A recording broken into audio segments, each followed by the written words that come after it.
You have just woken up as a wild horse in a misty mountain valley. For the next 3 hours, you are going to experience a rushing river crossing, a hungry pack of wolves on your trail, and even a sudden snowstorm at night. And this won't be easy, so good luck. But before we get into this journey of a wild horse, I'd appreciate it if you could subscribe, like the video, and why not leave a comment on where you are tuning in from and what animal you want me to cover next. Now let's begin this epic adventure together. You drift back into awareness slowly, the way water seeps through sand. Your eyes haven't opened yet, but your body already knows things. The grass beneath your belly holds yesterday's warmth, but the air above carries that sharp bite that means the sun hasn't climbed high enough to burn off the night's chill. Your nostrils flare automatically, pulling in the first conscious breath of the day, and with it comes information. The wind moves from the northwest today, carrying scents of distant water and the green smell of grass that grew tall during the night's moisture. Somewhere, perhaps a mile away, hooves strike earth in a familiar rhythm. Not your herd, different cadence, different weight distribution. You file this knowledge away without alarm. Just information, catalogued and stored. Your eyes finally open, lashes heavy with dew. The world appears in sections. First, the immediate view. Grass stems creating a golden-green forest around your prone form.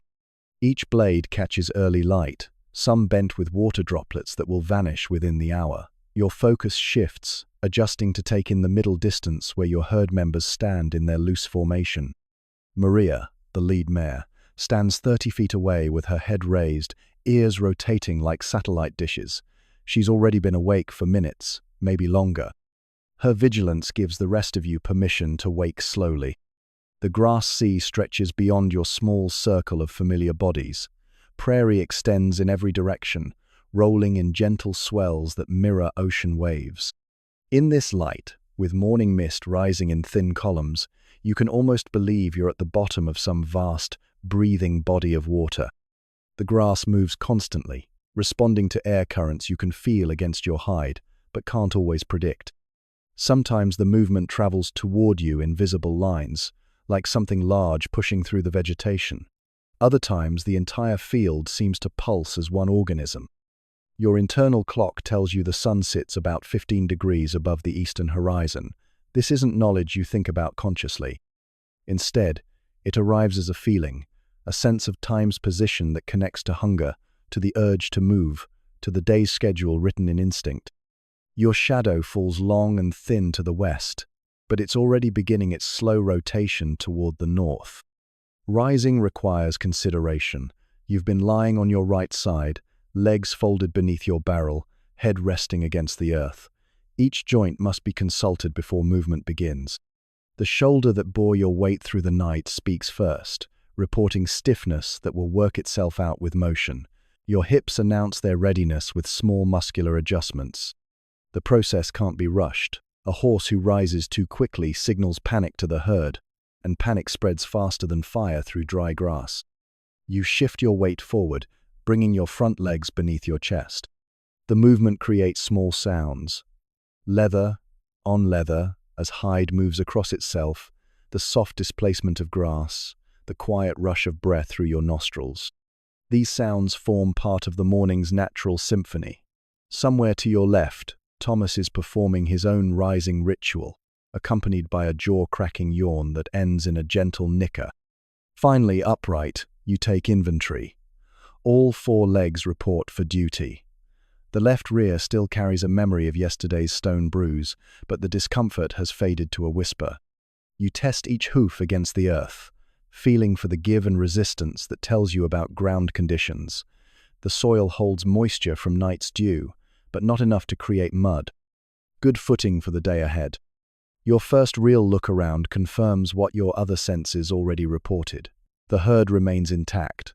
15 members, counting yourself, arranged in their customary loose diamond formation. Maria maintains her position at the northeast point, where she can monitor the prevailing wind and watch the route toward water. The yearlings cluster near the center, still learning their place in the group's geometry. Old Samuel occupies the southwest position, his grey muzzle lifted to test air currents with the patience of long experience. The distant hoofbeats you noticed while lying down have stopped. Either the other herd has settled into grazing, or they've moved beyond the range of your hearing. This information joins the morning's growing collection of facts: wind direction, temperature, moisture level, sun angle, herd positions, neighboring activity. All of it gets woven together into a picture of safety or threat, opportunity or caution. Your stomach offers its first commentary of the day, a gentle rumbling that reminds you of priorities. Grass grows all around you, but not all grass deserves the same attention. Your eyes scan the immediate area, noting the subtle differences that separate the merely edible from the truly nutritious. The stems closest to your front hooves show the purple-green tinge that means high sugar content. Those will make a good first course. But eating requires its own form of vigilance. A grazing horse presents a target, head down, attention focused on the ground. The herd's safety depends on staggered feeding, some members always alert while others crop grass. You glance toward Maria again, reading her posture for permission to begin your day's first meal. Her ears remain forward, scanning the grassland's perimeter, but her tail swishes in the relaxed rhythm that means all clear. The morning breeze carries new information now.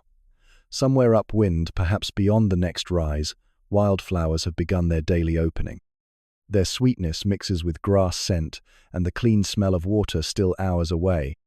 These layers of odor create a map more detailed than anything eyes could provide, marking territories and resources, tracking the movement of other creatures through your shared world. Your shadow has shortened slightly since rising, confirming the sun's steady climb. Soon the dew will vanish, taking with it the morning's coolness and ushering in another day of heat and flies, and the constant decisions that keep the herd alive.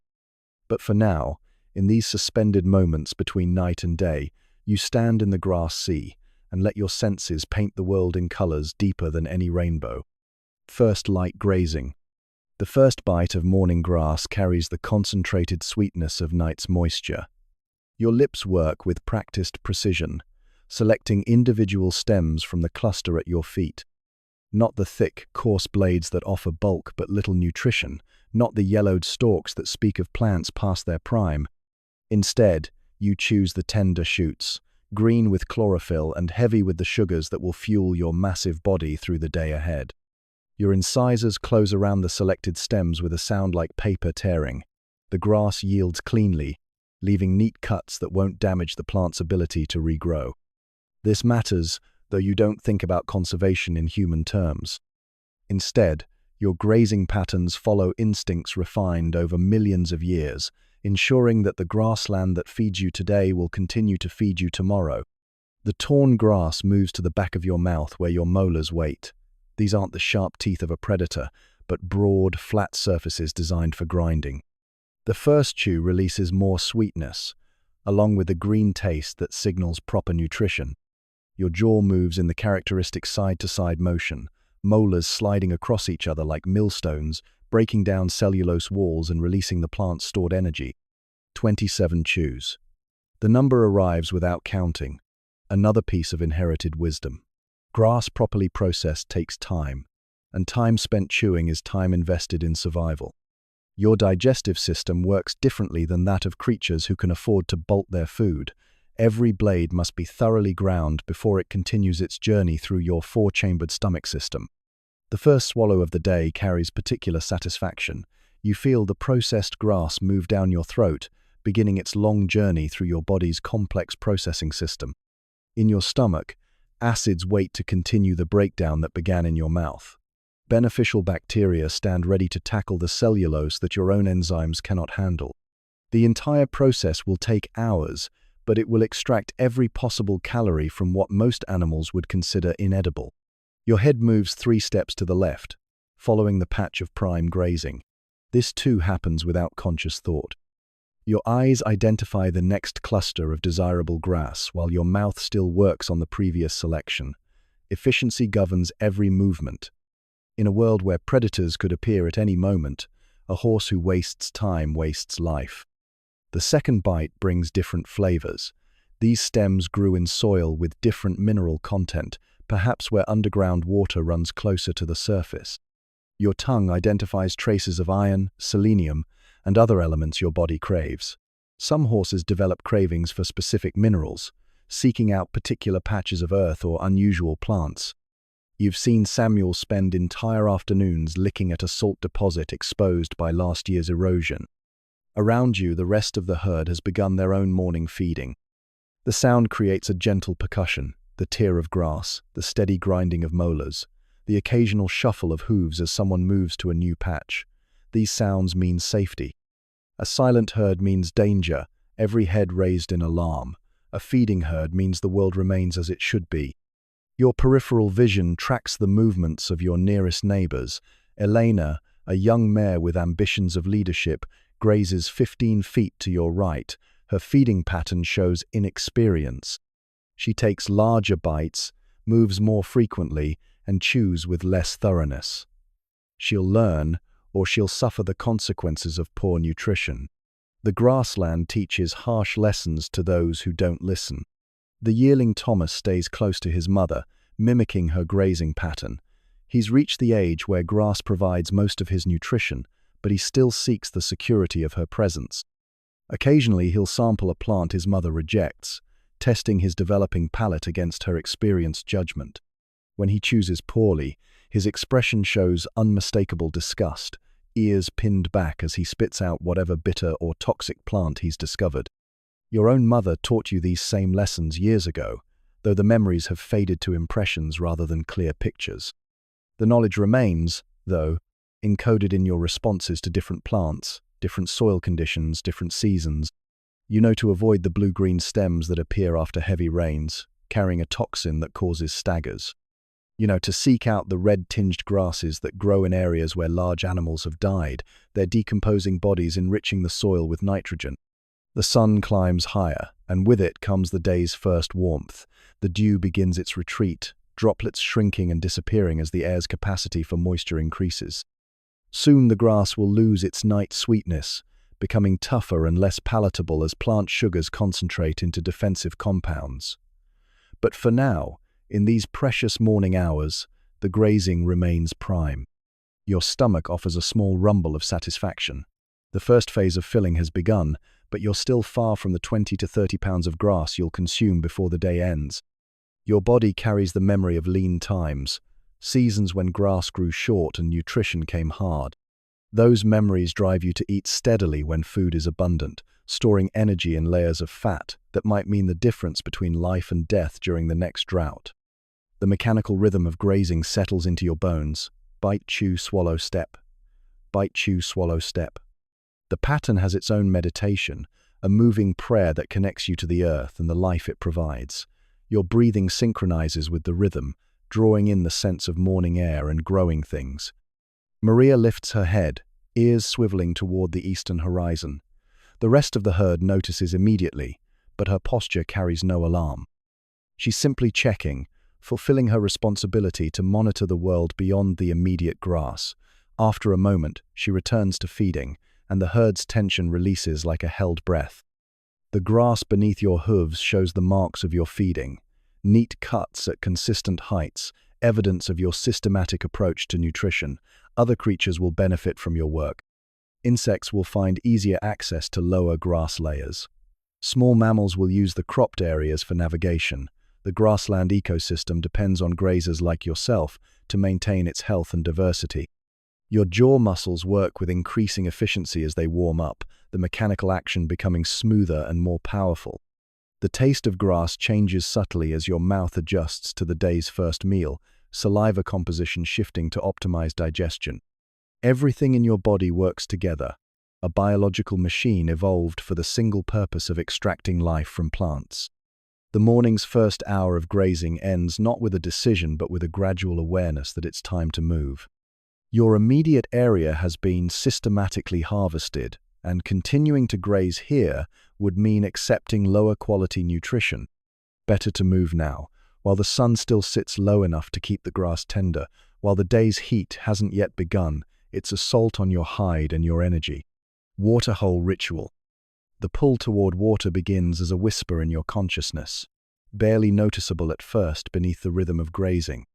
Your body tracks moisture levels with the precision of an internal gauge, monitoring the slow depletion that began with yesterday's heat and continues with each breath you exhale into the dry air. The sensation doesn't register as thirst, not yet. Instead, it arrives as a subtle awareness, a gentle insistence that grows stronger with each passing minute. Maria feels it too. You can tell by the way her head lifts more frequently between bites, her gaze turning consistently toward the southeast, where memory places the nearest reliable water source. She's calculating distance against need, weighing the safety of the current grazing area against the vulnerability that comes with movement. Waterholes attract more than just thirsty horses. They draw every creature that needs to drink, creating gatherings that can turn dangerous without warning. The decision comes as it always does, not as a sudden choice but as a gradual consensus. One by one, the herd members lift their heads, reading the same internal signals that tell you the morning's grazing has satisfied immediate hunger, but the day's hydration requirements remain unmet. Elena steps first in the direction of water, her young boldness serving the group's needs. When Maria doesn't pin her ears in correction, the rest of you understand that movement has been approved. Your hooves find the familiar path beaten into the earth by countless journeys to this same destination. The track winds between grass clumps and around the scattered stones that mark ancient watercourses, now dry for most of the year. Each step sends small vibrations up through your legs, your body reading the terrain's messages through the soles of your feet. The ground here feels different from the grazing areas, harder packed from the constant traffic of animals following their need to drink. The journey takes on its own rhythm. Walk, pause, scan, walk. The pauses serve multiple purposes. They allow the herd to maintain formation, preventing dangerous spreading that would make defense impossible. They provide opportunities to test the air for scents that might signal trouble ahead. Most importantly, they honor the ancient caution that keeps prey animals alive. Never approach a water source without careful surveillance. Your nostrils work constantly as you travel, passing the information carried on each breath. The smell of water grows stronger with each step, but it comes layered with other intelligence. The muddy scent of the creek bank, rich with decomposing vegetation and the mineral taste of dissolved soil. The sharper odor of bird droppings from the waterfowl that frequent the shallows. The complex bouquet of scents left by other animals who visited the waterhole in recent hours. A quarter mile from your destination, you catch the first traces of something concerning. Cat smell, faint but unmistakable, crossing the path at an angle that suggests a predator moving parallel to the creek rather than toward it. The scent carries the staleness that indicates age, perhaps a day or more, but predator sign never receives casual treatment. Your pace slows automatically, and you notice the herd's formation tightening as others detect the same warning. Maria processes the information with characteristic calm.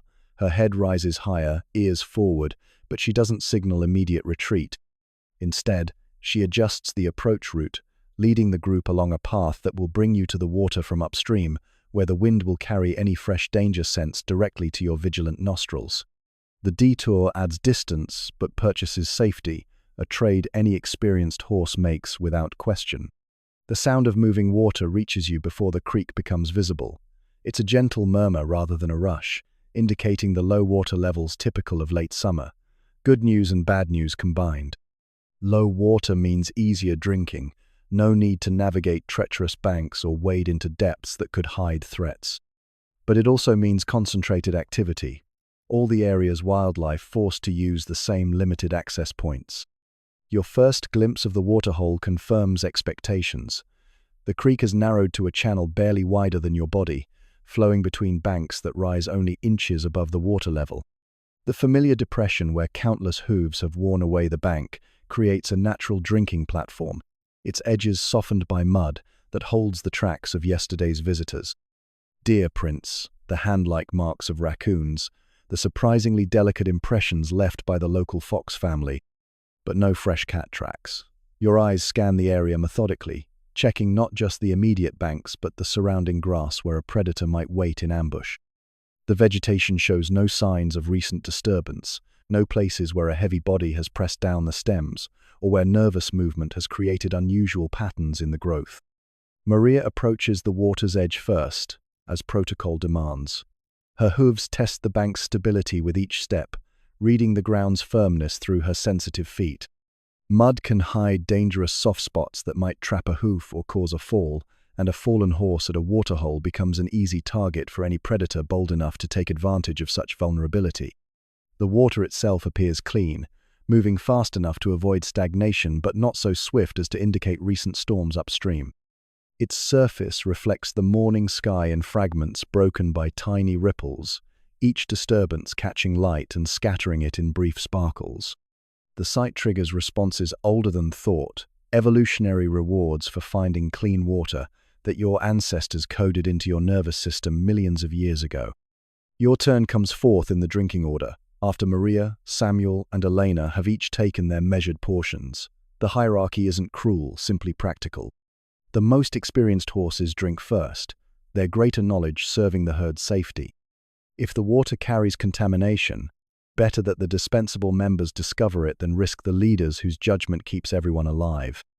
The first touch of water against your muzzle sends recognition through your entire body. Cool, clean, carrying the mineral taste of the rocks over which it flows. Your lips part slightly, testing the liquid's temperature and quality before commitment. Some water sources carry dangers: algae blooms that cause colic, mineral concentrations that lead to colic, contamination from upstream sources that can poison an entire herd. But this water passes every test your senses can provide. You lower your muzzle deeper, feeling the pleasant shock of coolness against your warm skin. Your first drink brings immediate relief to tissues already beginning to show the stress of morning activity.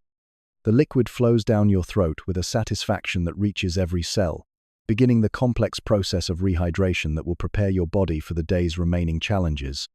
Between drinks, you lift your head to scan the surroundings. This practice serves both safety and social purposes. Predators often time their attacks for moments when prey animals are most vulnerable, heads down and attention focused on drinking.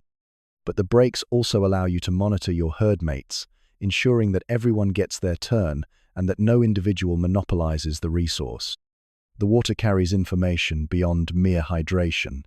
Dissolved minerals tell stories about the land through which the creek flows, providing your body with trace elements essential for health. Iron from the red rocks upstream, calcium from limestone deposits, salt from ancient seabeds now far underground. Your system absorbs and utilizes these nutrients without conscious direction, another marvel of evolutionary engineering. Your reflection wavers in the water's surface, broken and reformed by the gentle current. For a moment, you see yourself as others might, a large, powerful animal whose survival depends on constant vigilance and wise choices. The image reminds you of your place in the world's complex web, neither predator nor completely helpless prey, but something in between requiring both strength and wisdom. The drinking ritual concludes with the same gradual consensus that began it. One by one, herd members lift their heads and step back from the water's edge, their immediate needs satisfied. The return journey will follow a different route, another safety measure that prevents predictable patterns from becoming deadly habits. Mid-morning flies, flicks. The first fly of the day announces itself with the delicate touch of 6 tiny legs settling on your shoulder, just behind the point where your neck meets your withers. The sensation registers immediately, a minute disruption in the smooth flow of nerve signals across your hide. Your skin responds before conscious thought intervenes, muscle fibers contracting in a localized shiver that ripples outward from the point of contact.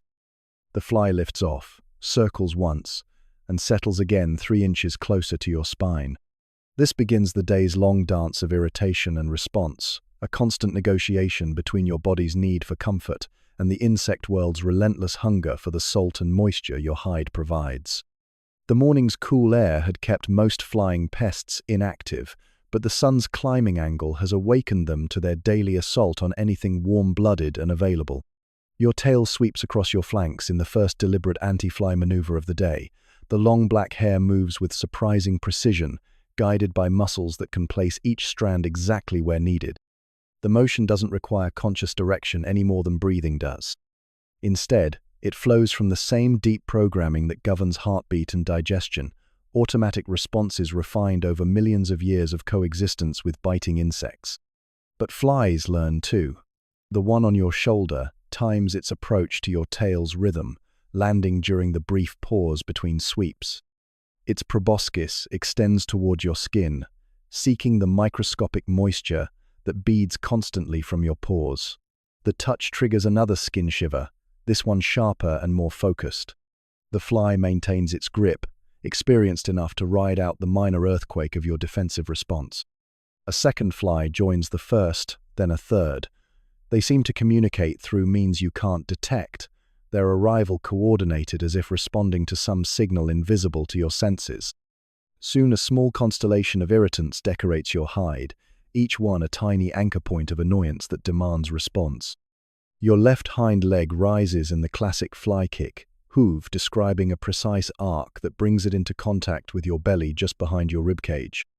The movement serves multiple purposes. It dislodges several flies, provides a satisfying scratch to skin that has begun to itch, and delivers a warning vibration through your entire body that announces your willingness to defend yourself against pest invasion. The kick creates a brief moment of peace, but peace never lasts long in the eternal war against flies.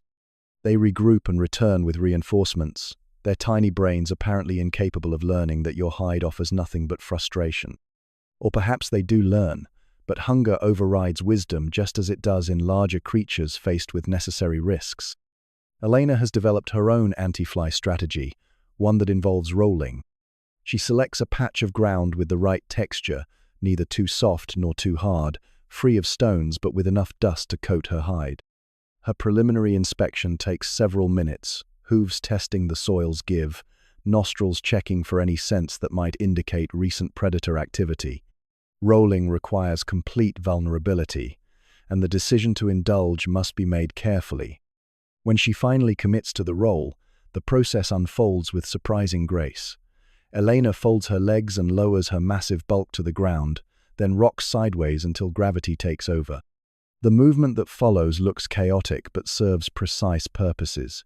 Each twist and turn coats a different section of her hide, with dust that will clog insect breathing passages and make landing difficult. The friction also provides relief from the constant low-level itching that accompanies life in a world full of tiny tormentors. You watch Elena's dust bath with something approaching envy, but your own position in the herd's formation doesn't allow for such extended vulnerability. Instead, you develop other strategies. A low-hanging branch from the lone cottonwood offers scratching opportunities, its bark rough enough to provide relief but not so coarse as to damage your hide. You position yourself carefully, aligning the itchiest spot on your neck with the branch's most promising projection. The scratch that follows brings satisfaction that borders on the transcendent. Your entire body relaxes as pressure and friction combine to address irritations that have been building since your last opportunity for proper maintenance. The tree bark catches loose hair and dead skin, cleaning your coat, while providing the deep massage that muscles crave after hours of supporting your substantial weight. But even scratching carries social implications. Thomas, the young stallion, approaches with obvious interest in using the same branch. Protocol requires negotiation. You're older, more experienced, and therefore entitled to continue your scratch session until satisfaction is achieved. Thomas understands this, but his body language shows increasing desperation as his own fly burden becomes intolerable. The compromise comes naturally. You shift position slightly, making room for Thomas to address his most urgent needs while you continue working on your own problem areas. Side-by-side scratching creates an opportunity for social bonding, the physical contact reinforcing herd relationships while serving practical purposes. Thomas's scratching style reveals his inexperience. He approaches the branch too aggressively, scraping rather than rubbing, creating minor skin irritation rather than relief. You demonstrate proper technique through example, showing how to use the tree's surface to maximum advantage without causing damage. These lessons happen constantly within the herd, knowledge passed from older to younger through observation and imitation. The fly population continues to build as the sun climbs higher.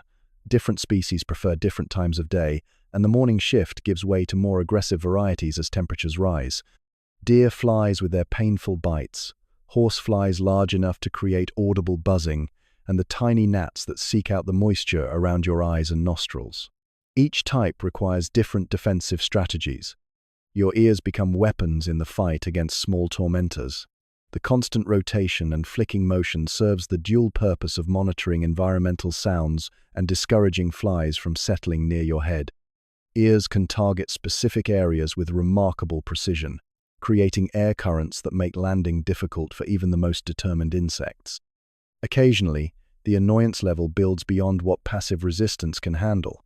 When this happens, you resort to more dramatic measures. A full-body shake sends ripples through your hide from nose to tail, creating a brief earthquake that dislodges everything not permanently attached. The motion requires significant energy, but the relief it provides makes the expenditure worthwhile. Your head swings left and right in movements that look random but follow patterns designed to maximize fly disruption. The long muscles of your neck provide power for sweeping motions that create turbulence around your head and shoulders. Your forelock, the long hair that hangs between your ears, becomes a natural fly whisk, constantly in motion as you shake your head in response to nasal irritation. The herd's collective anti-fly activity creates a rhythm all its own. Tail swishes, head shakes, leg kicks, and skin shivers combine into a percussion ensemble that speaks of shared struggle against shared annoyance. The sounds provide comfort through their familiarity, confirmation that everyone faces the same challenges and responds with the same ancient solutions. Samuel, the old gelding, has developed the most sophisticated fly defense system in the herd. His positioning takes advantage of prevailing breezes, and he's learned to time his movements to create maximum disruption with minimum energy expenditure. Age has taught him efficiency, and he manages to stay more comfortable than younger horses who waste energy on ineffective flailing. The morning's fly battle establishes patterns that will continue throughout the day, intensifying with heat and humidity, subsiding during periods of strong wind or heavy overcast. Your body will maintain its constant vigilance, skin and muscles working together to preserve comfort and prevent the more serious problems that can develop when biting insects are allowed unrestricted access to your hide. Afternoon heat shimmer. The sun has found its full strength now, beating down with an intensity that transforms the morning's gentle warmth into something that demands respect. The air itself seems to thicken, becoming visible in shimmering waves that rise from the heated earth and dance across your field of vision. The grass that felt cool and welcoming hours ago now radiates heat upward, creating an oven effect that wraps around your legs and belly. Your breathing changes without conscious decision, becoming deeper and more deliberate. Each inhalation draws superheated air into your lungs, and your body works harder to extract the oxygen it needs, while managing the thermal load that comes with every breath. The moisture you exhale carries away precious water, but the process can't be stopped. Cooling takes priority over conservation when the alternative is overheating. The herd has begun to string out across the landscape, seeking individual solutions to the common problem of heat management. The tight formation that provided safety during morning grazing spreads into a loose collection of animals, each following personal strategies for staying comfortable. Maria leads the migration toward the cottonwood, her experience telling her that shade will soon become more valuable than the best grazing.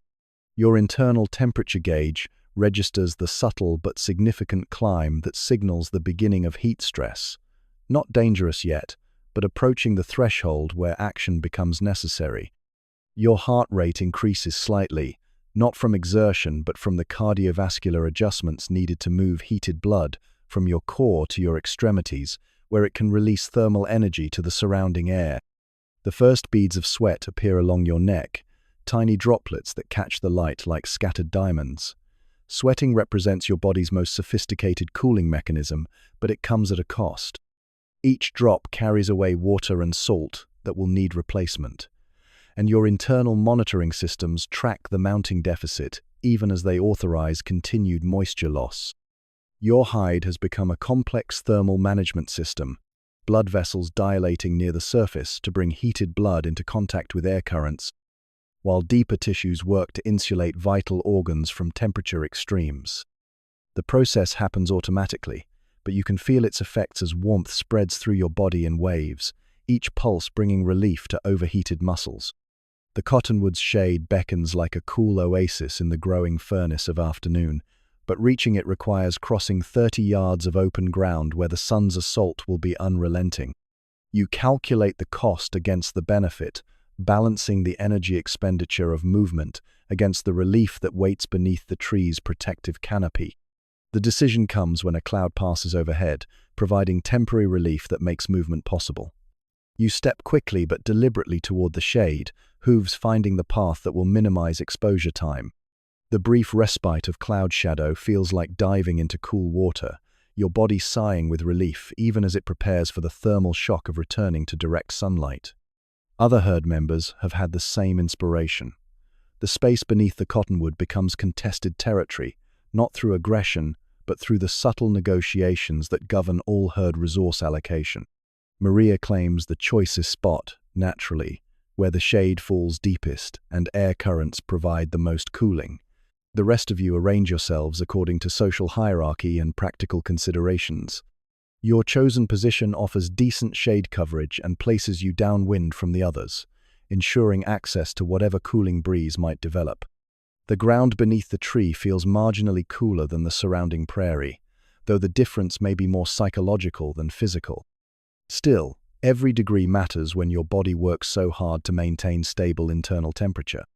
Standing still becomes an art form in this heat.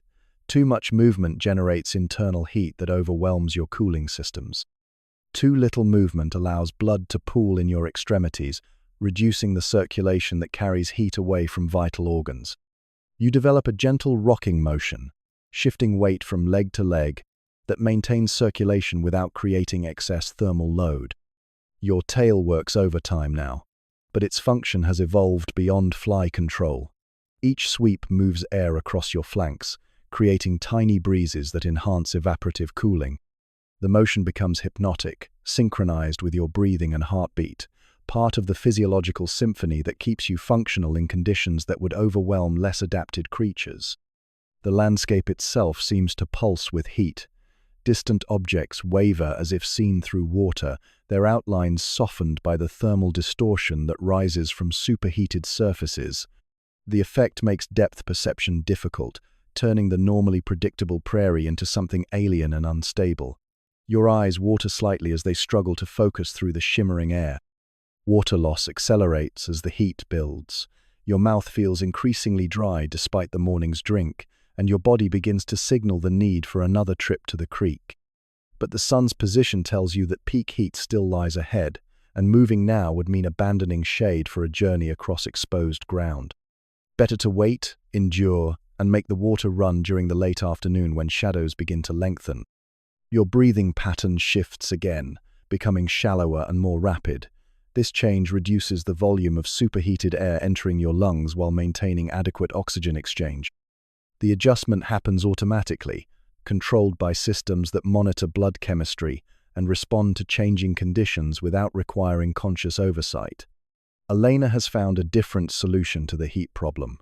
She's positioned herself where a slight depression in the ground creates a natural cooling pocket, and she's begun pawing at the earth to expose the cooler soil underneath. The technique shows promise, and you file it away for future reference. Innovation in comfort strategies can mean the difference between suffering and survival during the season's hottest days. The heat affects your appetite as well. The drive to graze that dominated the morning hours fades as your body redirects energy toward temperature regulation. Digestion generates internal heat, and your instincts wisely postpone major food processing until conditions improve. Your stomach accepts this decision without complaint, understanding that survival takes precedence over satisfaction. Time seems to slow in the heat, each minute stretching like the thermal waves that rise from the prairie. Your awareness narrows to immediate concerns: the quality of your breathing, the efficiency of your cooling systems, the precious shade that makes this temperature bearable. The wider world retreats behind the shimmer, leaving only the essential business of staying alive until the sun begins its descent. Thomas has given up on dignity entirely, lying down in whatever shade he can claim and pressing his body against the earth in search of cooling contact. Youth makes him less skilled at heat management, and his discomfort shows in every line of his posture. You remember your own first experiences with serious heat, the panic that came with discovering your body's limitations, the gradual learning that led to better coping strategies. The cottonwood's leaves hang motionless in the still air, their surfaces turned to catch what little breeze might develop. Even the tree struggles with the heat, conserving moisture by reducing the surface area exposed to the sun's assault. Everything in this environment has evolved strategies for surviving the thermal extremes that define prairie life. Your shadow has shortened to a small pool directly beneath your body, confirming the sun's approach to its daily zenith. The worst is yet to come, but you've found your position and made your preparations. Now comes the waiting, the patient endurance that separates successful prairie animals from those who fall victim to the landscape's unforgiving moods. The heat shimmer continues its dance across the grassland, creating a world that wavers between real and unreal, solid and liquid, familiar and strange. In this distorted landscape, survival becomes an art form practiced by creatures who understand that comfort is temporary, but endurance is everything. Low rumble on the ridge. The first sign comes not through your ears but through your bones. A vibration so low and distant that it registers as sensation rather than sound, traveling through the earth itself before the air carries any audible warning. Your hooves, pressed against the sun-baked prairie soil, receive the message first. Somewhere beyond the visible horizon, the sky has begun its ancient argument with itself. Your nostrils flare automatically, testing the air for the particular scent signature that accompanies atmospheric disturbance. The smell isn't there yet, but your body prepares for its arrival anyway. Muscles that had relaxed in the cottonwood's shade tense slightly, not with alarm but with the subtle readiness that marks the difference between prey animals who survive and those who don't. The horizon to the northwest shows the first visual confirmation of what your deeper senses already suspected. A darkness that isn't quite cloud and isn't quite shadow builds along the edge of the world, too distant yet to reveal its true nature but substantial enough to command attention. The afternoon heat shimmer makes observation difficult, distorting the approaching weather system into something that wavers between threat and illusion. Maria notices the change in your posture and follows your gaze toward the distant disturbance. Her experience reading weather signs exceeds even your own, accumulated through seasons of survival that have taught her to recognize danger long before it announces itself obviously. Her ears swivel forward, then back, then forward again, as she processes information from multiple senses simultaneously. The air pressure begins its subtle decline, a change so gradual that consciousness barely registers it. But your inner ear contains sensors calibrated to detect the smallest atmospheric variations, and the readings they provide trigger responses throughout your nervous system. The sensation feels like standing at the bottom of a very deep well, with the weight of invisible air pressing down from above. Other herd members pick up the signals too, each responding according to their individual sensitivity and experience. Old Samuel lifts his grey muzzle toward the approaching darkness, nostrils working steadily as he samples air currents for the complex bouquet of scents that building weather systems create. His calmness provides reassurance, but his alertness confirms that attention is warranted. The temperature hasn't dropped yet, but the quality of heat begins to change.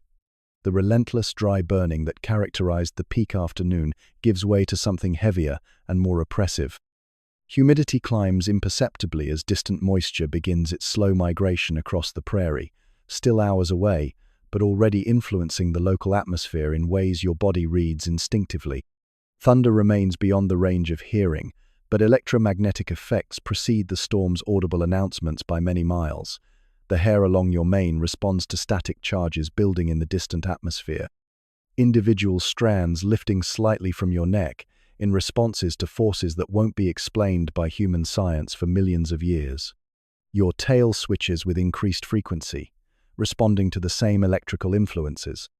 The light begins to change as high clouds, invisible against the bright sky, start filtering the sun's direct radiation. The shift is subtle at first, a softening of shadows rather than any obvious dimming, but your eyes detect the difference immediately. Colors across the landscape lose some of their harsh contrast, and the heat shimmer that has danced above the prairie all afternoon starts to settle as thermal currents become less violent. A breeze stirs for the first time since morning, not the gentle air movement that brings relief from heat, but something with purpose behind it. The grass responds with a synchronized rustling that sounds almost like whispered conversation. This wind carries information. The sharp ozone scent that precedes electrical storms, the green smell of rain falling on vegetation somewhere beyond your sight, the clean coolness that promises relief from the day's thermal assault. Your internal barometer continues registering the pressure drop, and with it comes a peculiar restlessness that has nothing to do with conscious decision. The urge to move builds gradually, not panic but a growing sense that remaining stationary may not serve the herd's best interests. Storm survival often depends on positioning, finding shelter or high ground, or simply avoiding the worst of whatever the sky decides to deliver. Elena paces beneath her section of the cottonwood's shade, her youth making her more sensitive to the atmospheric disturbance. She lacks the experience to interpret what her senses report, and the unknown nature of the approaching weather system triggers anxiety responses that show in every line of her posture. Her breathing quickens slightly, and she tosses her head with increasing frequency. The darkness on the horizon develops definition as it draws closer. What appeared as a vague shadow now reveals itself as a line of towering clouds, their tops invisible against the bright sky but their bases dark with the promise of precipitation. The formation moves with the ponderous inevitability of all massive weather systems, covering ground at a pace that seems slow until you calculate the distances involved. Lightning flickers within the cloud mass, still too distant to produce audible thunder but visible as brief illuminations that outline the storm's internal architecture. The electrical discharges trigger responses in your nervous system, ancient warnings encoded in prey animal DNA that associate electrical storms with danger. Not immediate danger, but the kind of threat that requires preparation and wise positioning. Maria makes the decision for the herd through subtle body language that communicates her intentions without creating panic. She steps away from the cottonwood's shade, positioning herself to lead movement toward higher ground where drainage will prevent dangerous flooding. Her calm confidence provides reassurance, even as her actions acknowledge the approaching weather's potential severity. The wind strengthens, bringing with it the first droplets of moisture that have traveled hundreds of miles to reach this precise location. Not rain yet, just humidity dense enough to provide relief from the afternoon's desiccating heat. Your hide responds gratefully, pores opening to absorb whatever moisture the air offers, while your respiratory system extracts precious water from each breath. Thunder announces itself finally, a rumble so distant and prolonged that it seems to emerge from the earth itself rather than the sky above. The sound carries complex messages, the storm's size, indicated by the duration of each thunderclap, its distance, measured by the delay between lightning and sound, its intensity, revealed by the depth and power of the acoustic signature. Your hooves register vibrations from the thunder's passage through the ground, confirming what your ears already reported. The storm covers significant territory and moves with the kind of energy that can reshape landscapes. Not necessarily dangerous to creatures who make wise choices, but demanding of respect and appropriate response. The approaching weather system has begun to dominate the northwestern sky, towering upward to heights that dwarf even the most massive mountains. The cloud formation shows the characteristic anvil shape that marks a mature thunderstorm, its top flattened against the upper atmosphere, while its base continues building downward toward the earth. Atmospheric pressure continues its decline, creating subtle effects throughout your body. Your joints respond to the changing barometric conditions, old injuries providing more reliable weather prediction than any human instrument. The sensation isn't painful, just a heightened awareness of your body's mechanical systems as they adjust to the shifting environmental conditions. The storm's electrical field grows stronger as the system approaches, creating static charges that make your mane and tail respond with increasing sensitivity. The air itself seems to thicken with potential energy, and you can taste metal on your tongue, the characteristic flavor that precedes serious electrical activity. Rain begins somewhere beyond your sight, evidenced by the fresh scent that rides the strengthening wind and the subtle change in the light quality as precipitation intercepts and scatters the sun's rays. The approaching precipitation carries promises of relief from heat and dust, but also warnings about flash floods, dangerous footing, and the vulnerability that comes with reduced visibility. The low rumble that began this chapter of the day has evolved into a continuous background percussion, punctuated by the sharper cracks of closer lightning strikes. The storm system has established its presence and announced its intentions. Now comes the crucial period of approach and passage, when wise decisions mean the difference between refreshing relief and life-threatening danger. Flash, deluge. The air changes first, always. A heaviness settles across the grassland like an invisible blanket being pulled tight. Your nostrils flare wide, catching something electric and sharp, mixed with the familiar scents of prairie grass and distant water. The herd feels it too. Ears swivel forward, then back, then forward again. Heads lift from grazing in that slow, deliberate way that means attention without alarm. Above, the sky has been building something all afternoon. What started as white cotton balls scattered across blue has grown into towering grey mountains that reach toward places you cannot see. The sun still shines where you stand, but its light has taken on a strange quality, more golden than usual, as if it knows its time is limited. A mare nearby stamps once, shifts her weight, her foal presses closer to her side. These small movements ripple through the group like stones dropped in still water. No one panics, no one runs. This is simply the way of things, the way storms announce themselves to those who know how to listen. The first drops arrive like tiny messengers, each one landing with its own small splash against your hide. They're warm, these early drops, carrying the heat of the clouds they fell from. One lands on your muzzle, another on your shoulder blade. You shake your head gently, more from instinct than annoyance. The rain tastes different than the creek water you know, sharper somehow, charged with the energy of its long fall from the sky. More drops follow, then more still. The sound begins as whispers against the grass, barely audible above the constant prairie wind. But whispers grow into murmurs, murmurs into conversations, conversations into a steady rhythm that seems to come from everywhere at once. The earth beneath your hooves begins to change, dust particles clinging together, forming tiny dark patches that spread and connect, like a map being drawn in real time. The wind picks up, carrying new scents now. Wet earth, the green smell of grass drinking deeply, the metallic tang that comes before lightning. Your tail swishes once, twice, then settles. The herd moves without discussion, bodies shifting closer together, not from fear but from ancient wisdom. There is safety in numbers, comfort in the familiar warmth of those who share your world. Thunder rolls across the sky like boulders tumbling down an invisible mountainside. Deep, resonant, felt as much in your chest as heard with your ears. The foals press closer to their mothers. The stallion lifts his head high, nostrils wide, reading the storm's intentions in ways that go beyond sight or sound. His calm spreads through the group like ripples in a pond. Now the rain comes in earnest. No longer individual drops, but sheets of water that dance across the grassland in visible waves. Each drop that strikes your hide sends tiny vibrations through your skin, awakening nerve endings that have been waiting for this moment. Your coat darkens as the water soaks through, but beneath it, you remain warm, protected by layers of fat and muscle and the steady heat of your own life force. The ground beneath your hooves transforms, dust becomes mud, hard earth softens, and small streams begin to form where none existed moments before. The sound of water hitting earth creates a symphony that drowns out almost everything else, yet somehow makes everything clearer. The drumming on your back, the splash of your hooves as you shift position, the collective breathing of the herd, all of it blends into something larger than the sum of its parts. Lightning splits the sky in brilliant white lines that last only long enough to burn themselves into memory.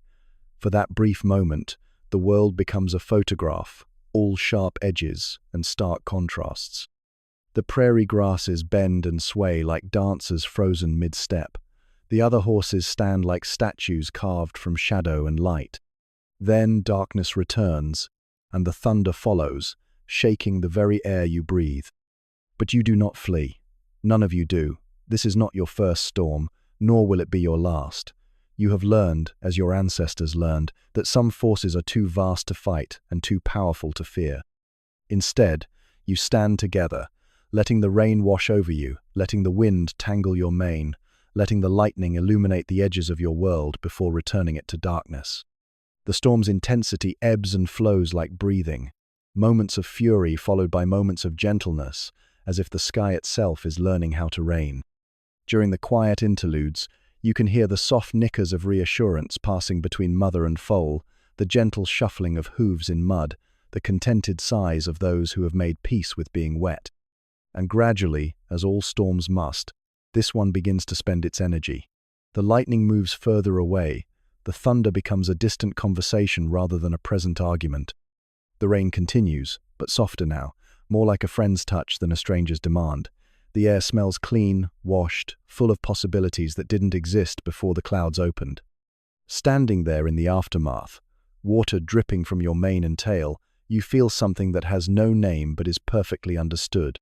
It is the satisfaction of having weathered what needed to be weathered, of having stood steady while the world around you changed. The grass will grow greener tomorrow. The streams will run fuller.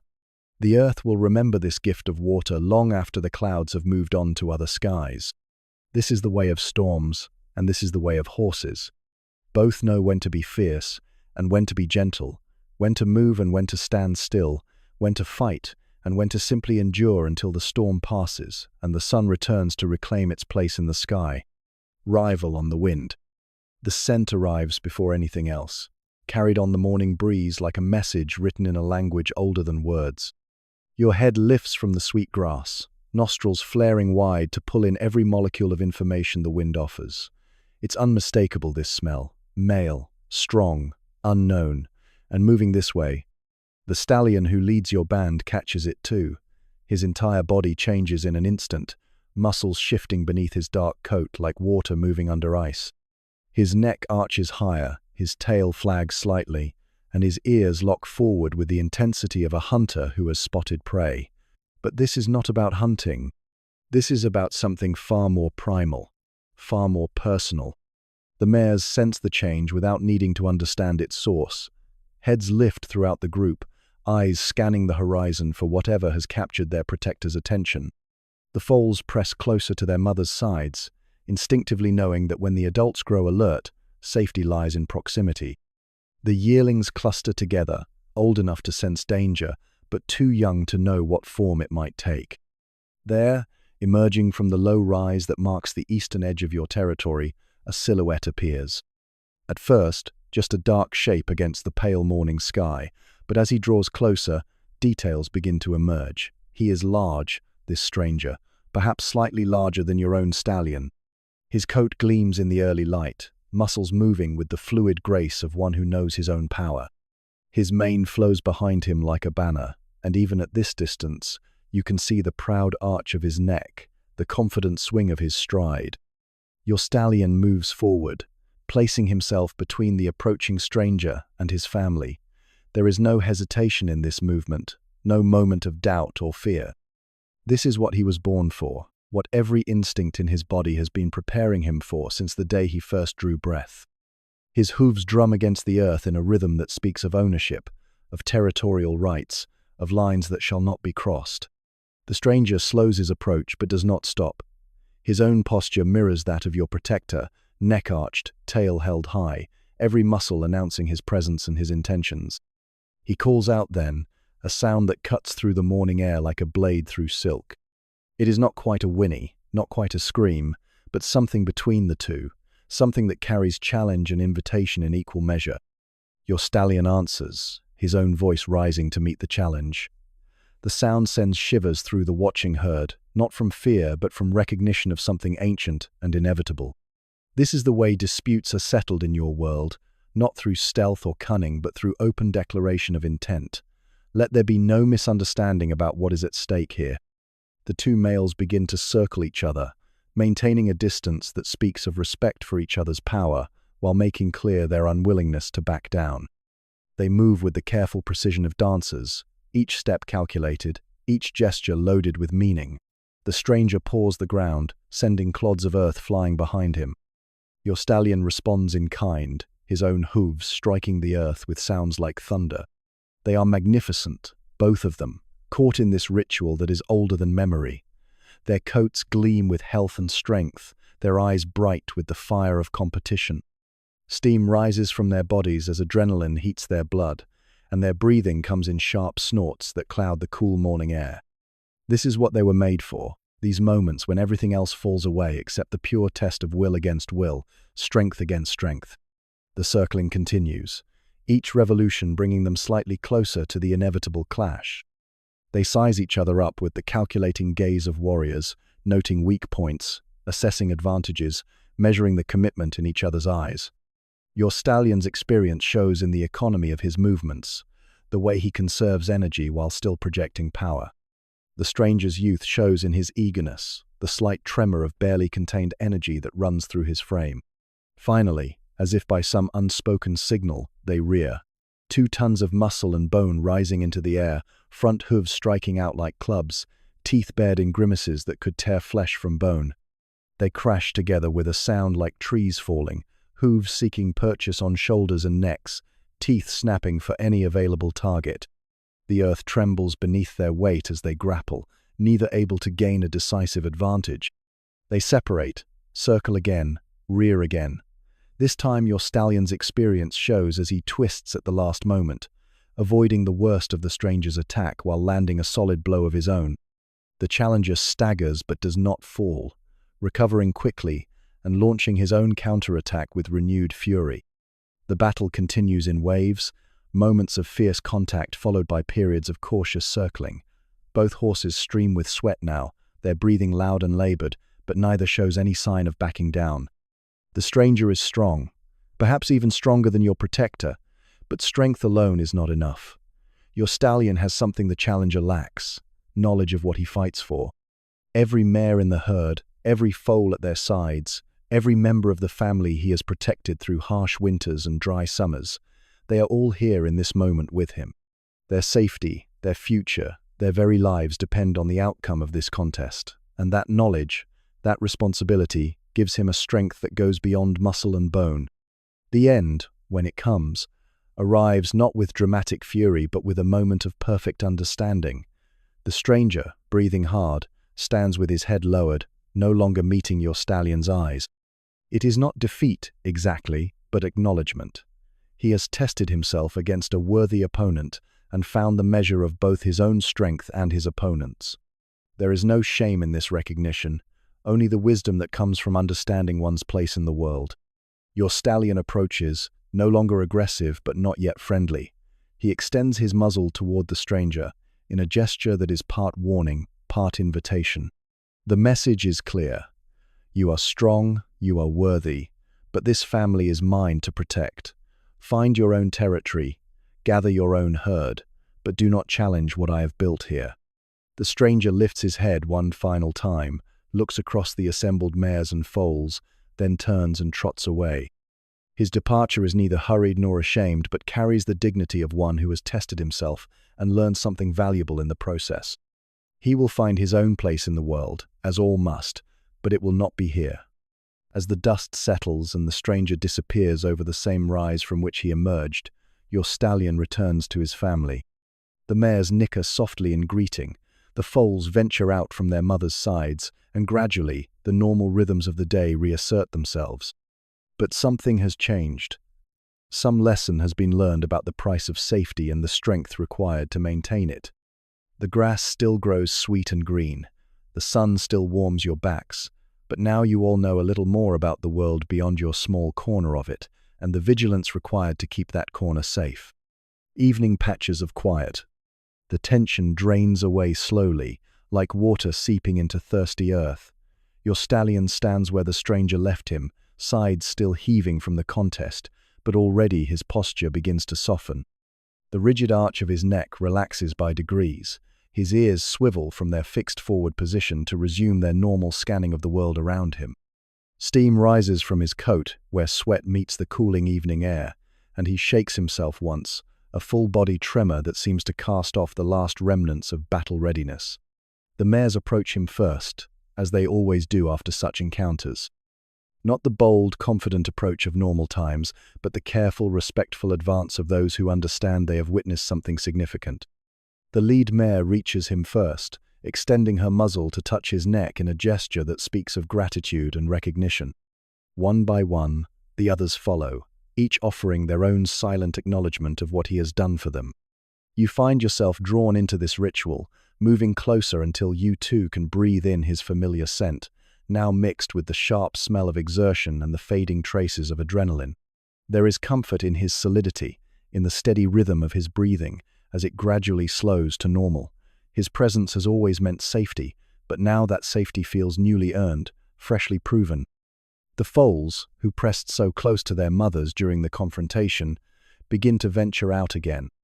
Their curiosity overcomes their caution as they investigate this adult, whose smell has changed, whose energy feels different than it did this morning. They approach in the sideways manner of the young, pretending to graze while actually moving steadily closer, until one brave youngster dares to touch his muzzle to the stallion's shoulder. Finding nothing threatening in this contact, the others quickly follow suit. As the sun begins its descent toward the western horizon, the light takes on that particular quality that marks the approach of evening. Longer shadows stretch across the grassland, and everything seems to glow from within, as if the very air has been infused with honey. The grass tips catch and hold this golden light, creating an ocean of gentle radiance that shifts and shimmers with every breath of wind. Your stallion moves away from the gathered family, not far, but enough to signal that the immediate crisis has passed and normal life can resume. He drops his head to graze, but even now his vigilance continues. His ears maintain their constant rotation, one always listening forward while the other monitors the space behind. The contest is over, but the responsibility never ends. You follow his lead, lowering your own head to the sweet evening grass. The blades are different now than they were in the harsh light of midday, softer somehow, more tender. The dew has begun to form, tiny droplets that burst on your tongue with the concentrated essence of growing things. Each mouthful brings not just nourishment, but a kind of peace, the simple satisfaction of hunger being gently satisfied.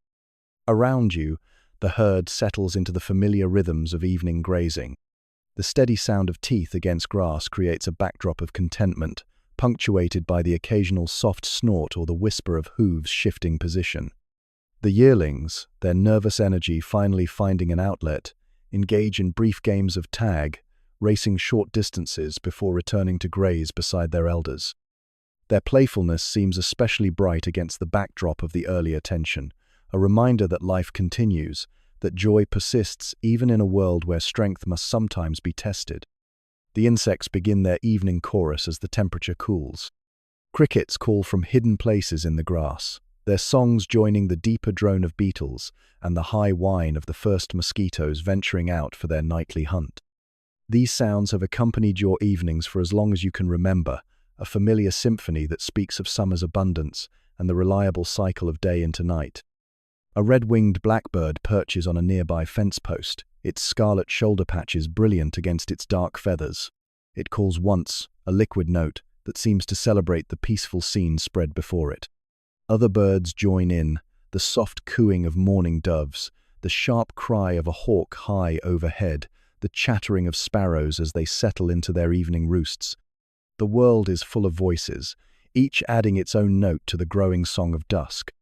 Your stomach works steadily, processing the day's intake of grass and water. The sound is subtle but constant, a gentle rumbling that speaks of digestion, of nutrients being absorbed, of energy being stored for tomorrow's needs. It's a comforting sound, this evidence of your body's quiet efficiency, its ability to transform simple grass into the strength and stamina that carry you through each day. A mare approaches, one whose foal was born late in the spring and still shows the awkward proportions of the very young. She settles beside you to graze, a companionable presence that requires no acknowledgement beyond your peaceful coexistence. Her foal, braver now that his mother has indicated the all-clear, ventures close enough to investigate your scent before bounding away on legs that seem too long for his body. The mutual grooming begins spontaneously, as it always does in these quiet moments.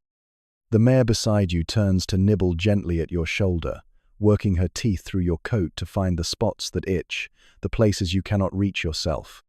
You return the favor, reaching across to scratch behind her ears in the way that makes her eyes half close with pleasure. These moments of physical connection are more than just practical grooming.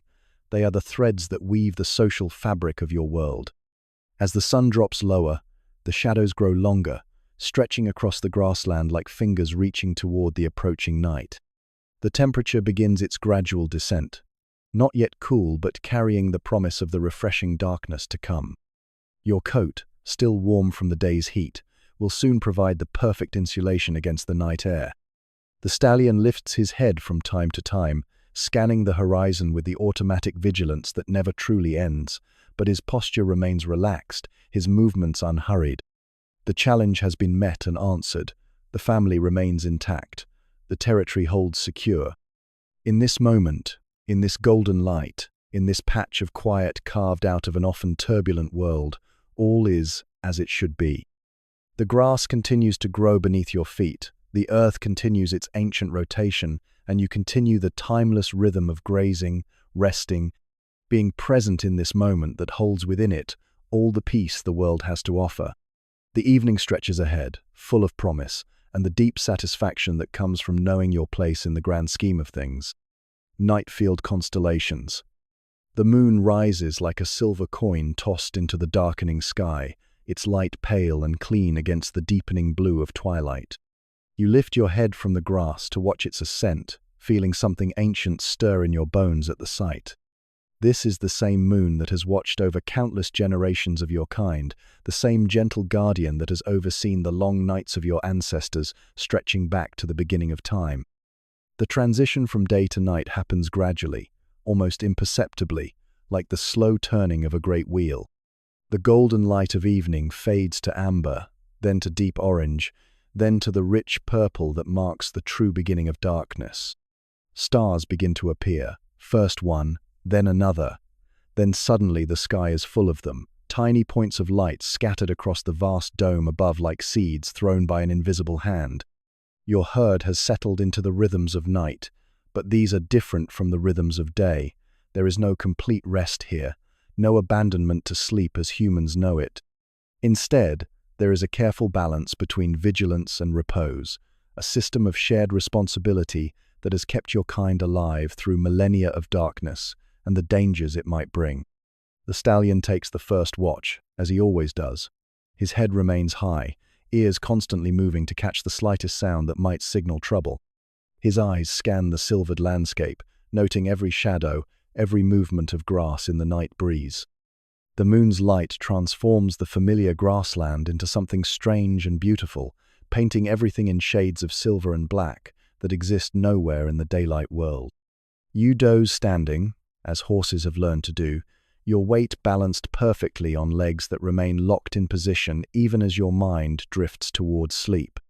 It's a skill that takes time to master, this ability to rest while remaining ready to run at a moment's notice.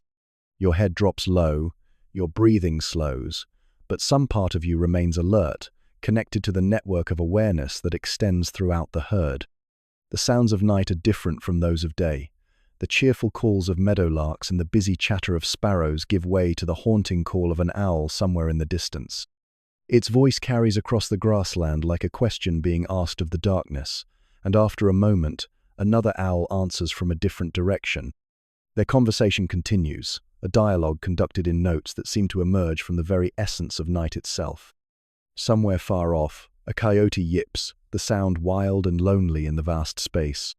Others join in, their voices weaving together in a chorus that speaks of moonlight and hunting, and the fierce joy of being alive under the stars.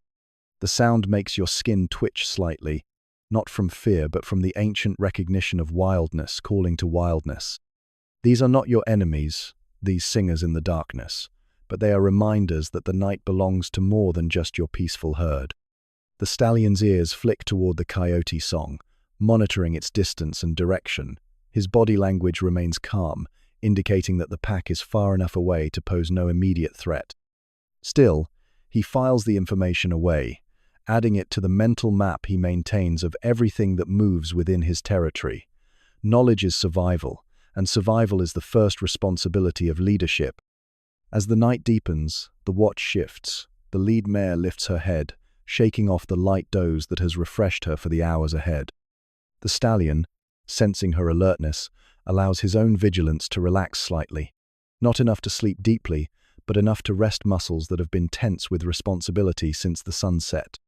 This is how the night passes, in a careful choreography of shared duty that ensures someone is always watching, always listening, always ready. You find yourself entering that strange state between sleeping and waking that horses know so well. Your body rests, your legs remain steady, but your mind drifts into landscapes that exist only in dreams. You run across endless grasslands under skies that shift and change with every stride. You graze in meadows where the grass never ends and the water runs clear and cold.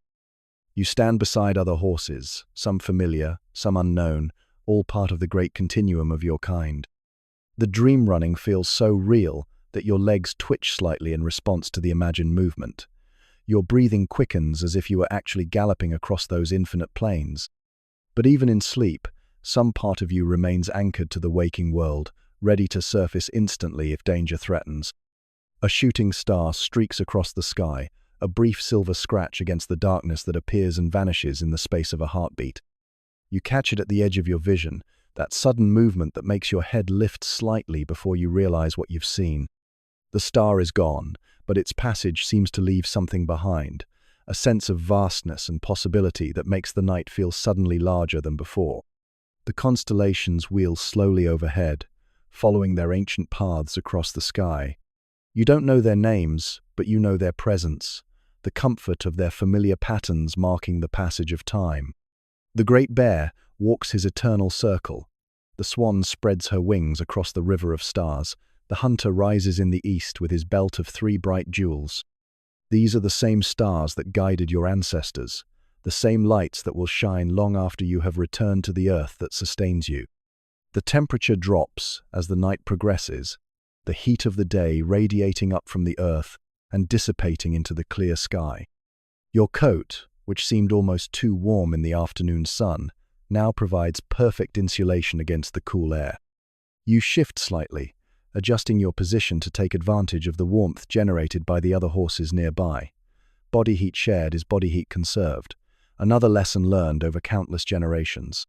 An owl calls again, closer this time, and you catch the whisper of wings as it passes overhead on a hunting flight. The mouse or vole it seeks has no idea that death approaches on silent feathers, no knowledge that its small life hangs in the balance of the owl's accuracy and speed. This is the way of the night world, where hunters and hunted play out their eternal drama under the watchful eyes of the stars. The mare on watch duty shifts her position, moving a few steps to get a better view of a shadow that has caught her attention. Her movement ripples through the herd, causing heads to lift and ears to swivel in her direction. After a moment of careful observation, she relaxes, and the tension flows out of the group like water from a broken dam. It was nothing, just a trick of moonlight and shadow, but the response was automatic and immediate. In the darkness, vigilance is the price of survival. As the night wears on, you find yourself settling deeper into the peaceful rhythm of shared rest. The coyotes have moved on, their voices fading to silence. The owls continue their hunting, but their calls grow more distant. The world settles into the deep quiet that belongs to the small hours, when even the wind seems to hold its breath, and the only sounds are the gentle ones of grass growing and hearts beating, and the earth turning slowly beneath the patient stars.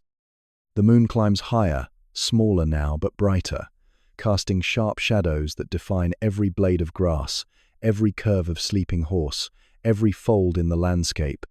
In this silver light, the world takes on an otherworldly beauty that exists only in the deep hours of night, when the boundary between dream and waking grows thin and anything seems possible. This is your time, these quiet hours when consciousness becomes fluid and the ancient memories stored in blood and bone rise close to the surface. You are not just yourself in these moments, but part of something larger, something that connects you to every horse that has ever stood under these same stars, breathing this same air, finding comfort in the presence of their own kind, while the night flows around them like a gentle river. Dry weeks of summer. The grass tells the story before your eyes do. What was once emerald and lush now stands brittle and brown, crackling beneath your hooves like paper left too long in the sun. Each blade has surrendered its moisture to the relentless heat, transforming from living green to something that resembles straw more than the sweet fodder that sustained you through the abundant weeks of early summer. The change crept in slowly at first, so gradually that you hardly noticed. A slight dulling of color here, a dryness of texture there. But summer has a way of accelerating its own harshness, and what began as subtle shifts has become undeniable reality. The earth beneath your feet has hardened, cracking into geometric patterns that speak of moisture drawn deep underground, beyond the reach of roots and rain. Your nostrils flare constantly now, seeking traces of water in air that seems to have forgotten what humidity feels like. The scents that reach you are sharp and dusty, the smell of dried earth and withered vegetation replacing the rich, loamy fragrances of wet soil and growing things.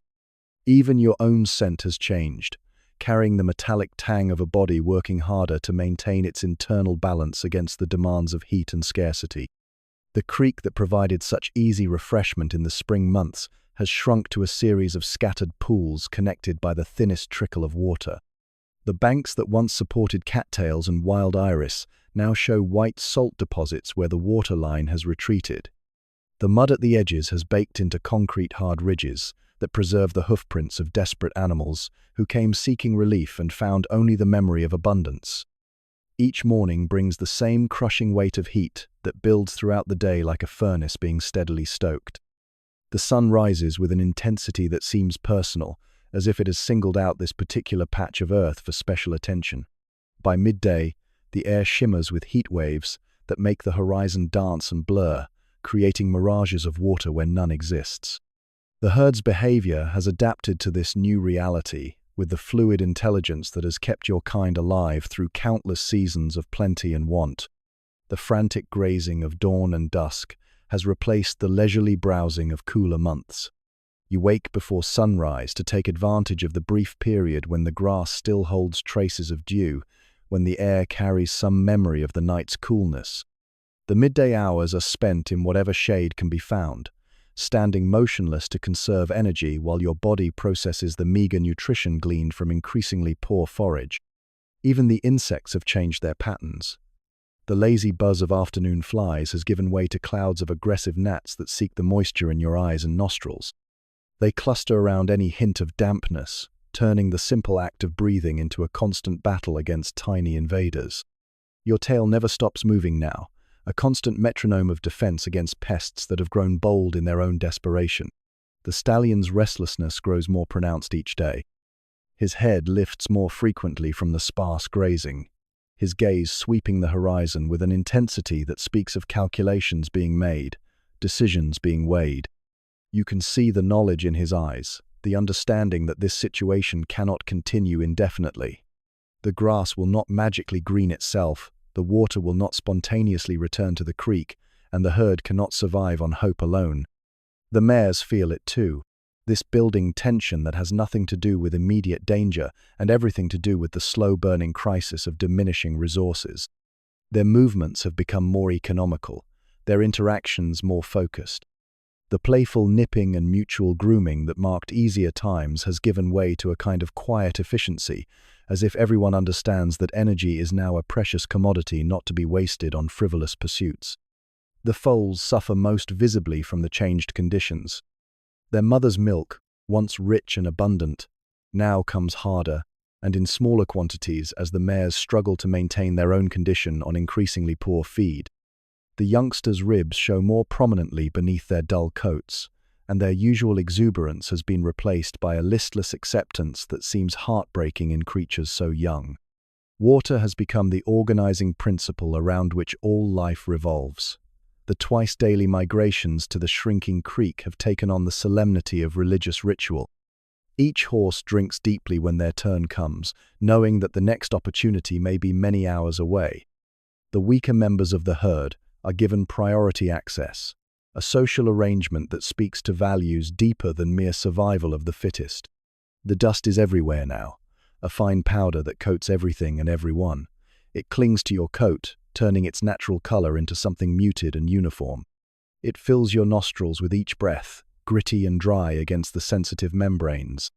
It turns the simple act of rolling, once a pleasure, into a necessity for dislodging the layers of particles that accumulate on your skin.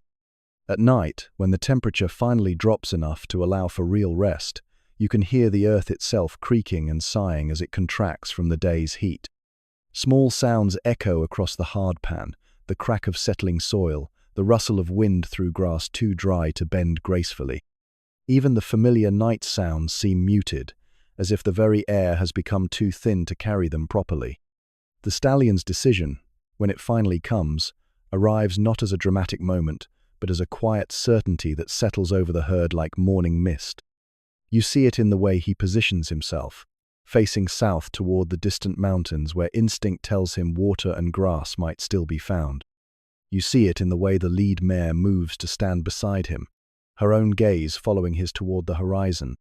You see it in the subtle shift of energy that runs through the group as each member recognizes that change is coming, that the time for waiting has passed. The preparation is mostly mental, a collective acceptance that comfort and familiarity must be abandoned in favor of survival. There are no possessions to pack, no arrangements to make beyond the simple recognition that what lies ahead will be different from what lies behind.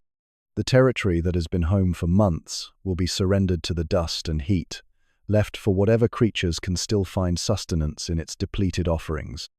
As another dawn breaks over the parched landscape, painting the brown grass gold in the early light, you feel the stirring of ancient instincts that your ancestors have passed down through generations beyond counting.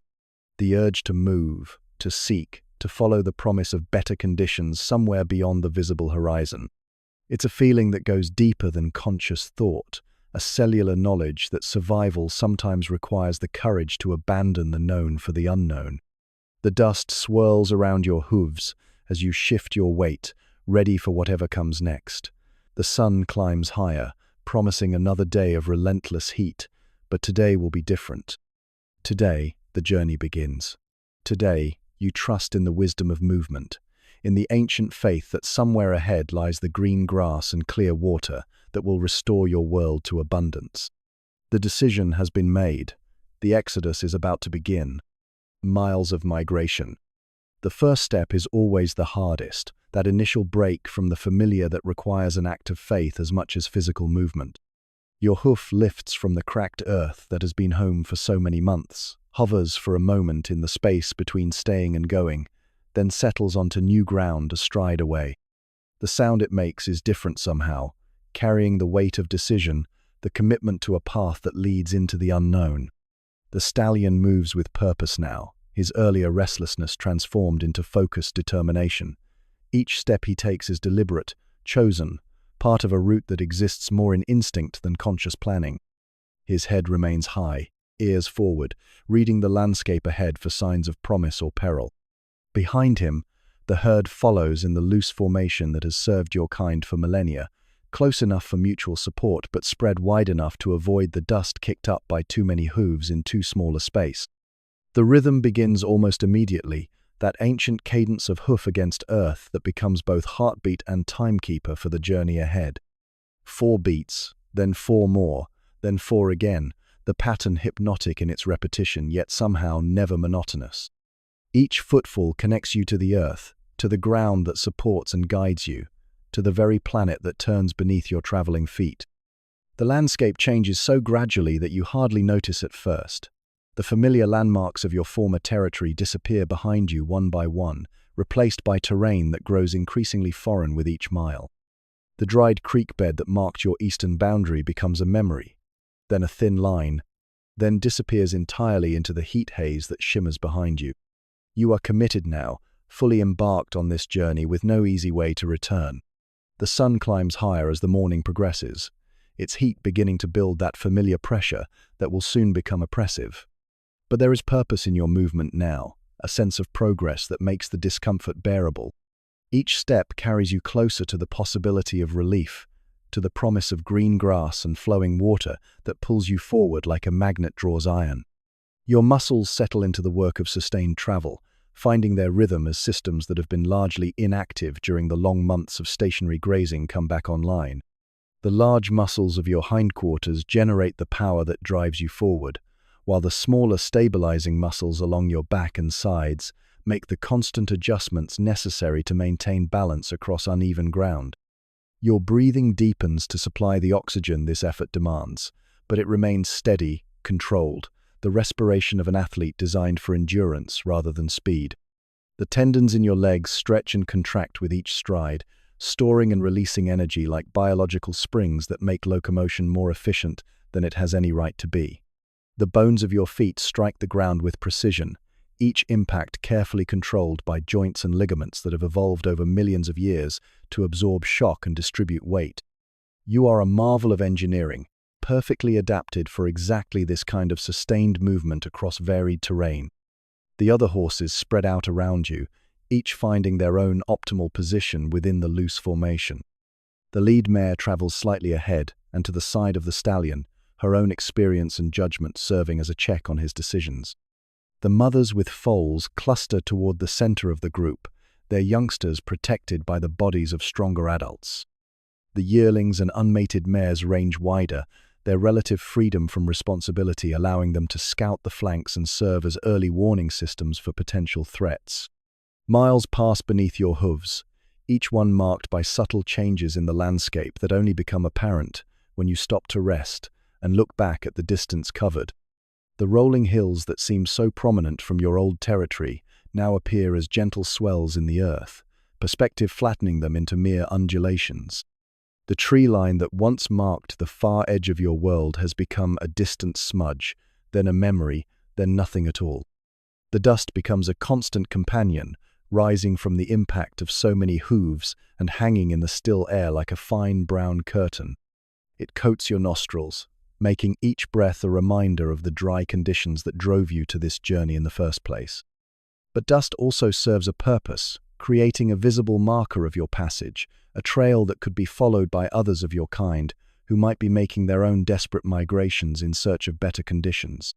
The heat builds steadily as the sun reaches its zenith, transforming the air into something thick and oppressive that seems to press down on your back like a physical weight. But you continue moving, driven by the knowledge that stopping now would mean enduring the worst of the day's heat without the benefit of progress. Better to push through, to use the discomfort as fuel for the journey, rather than allow it to become a reason for delay. Your shadow shrinks beneath you as the sun climbs higher, until it becomes little more than a dark pool directly under your belly. The light grows harsh and white, bleaching color from the landscape and making everything appear flat and overexposed. Heat waves begin to rise from the earth, creating a shimmering distortion that makes the horizon dance and waver like water disturbed by wind. The rhythm of travel becomes meditative, each step a repetition of the one before, each mile a variation on the theme of forward progress. Your mind begins to drift, not into sleep, but into a kind of walking trance that allows the miles to pass without the grinding awareness of effort that would make the journey unbearable. You exist in the present moment of each footfall, while simultaneously being carried forward by the accumulated momentum of all the footfalls that came before. Water becomes a constant thought, not an obsession but a steady undercurrent of awareness that influences every decision. The memory of the last drink grows more precious with each passing hour, while the promise of the next one pulls you forward with increasing urgency. Your body's systems begin to make their own calculations, conserving moisture, reducing unnecessary functions, preparing for the possibility that relief may still be many miles away. The landscape ahead begins to show the first subtle signs of change, hints that the conditions driving your migration may be less severe in the distance. The grass, while still brown and dry, seems less brittle, less completely desiccated. The earth beneath your feet shows traces of moisture deeper down, where the cracks in the hardpan reveal dark soil that has not yet surrendered all its water to the relentless sun.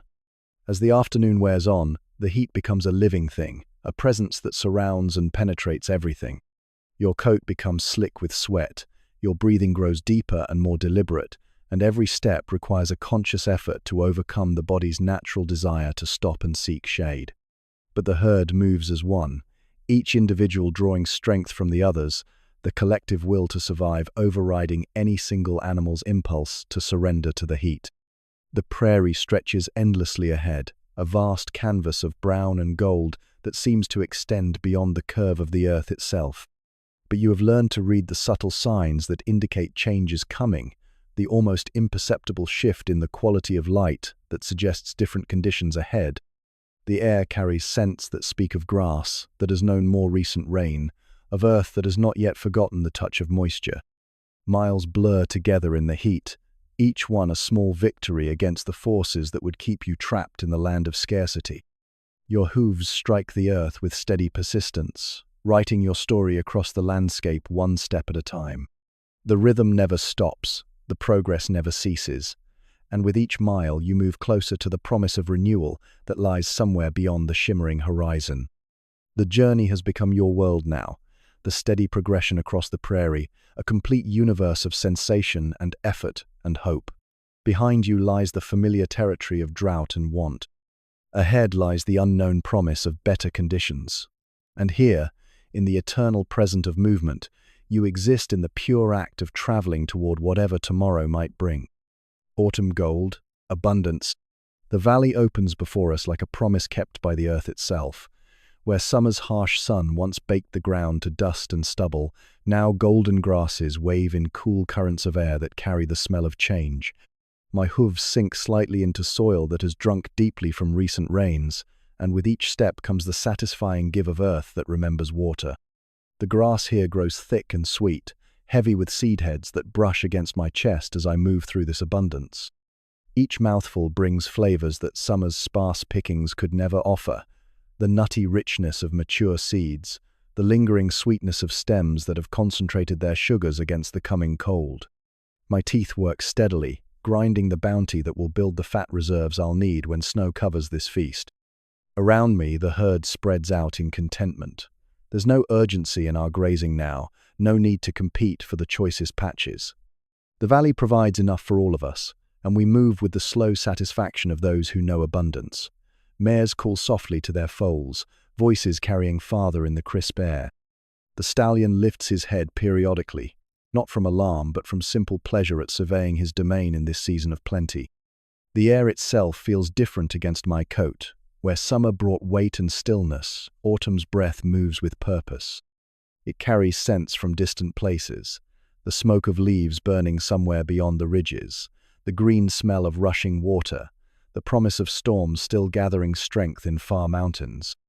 My nostrils flare wide to catch every message the wind brings, and my body responds with ancient knowledge. Already, I can feel the changes beginning beneath my skin. The summer coat that served me well in heat now loosens, making way for something thicker. New hairs push through, darker and denser than what they replace. When I rub against the rough bark of cottonwoods, whole patches of old hair come away, clinging to the bark like offerings to the season's change. The new growth itches pleasantly, and I find myself seeking out every scratching post the valley offers. My appetite has changed too.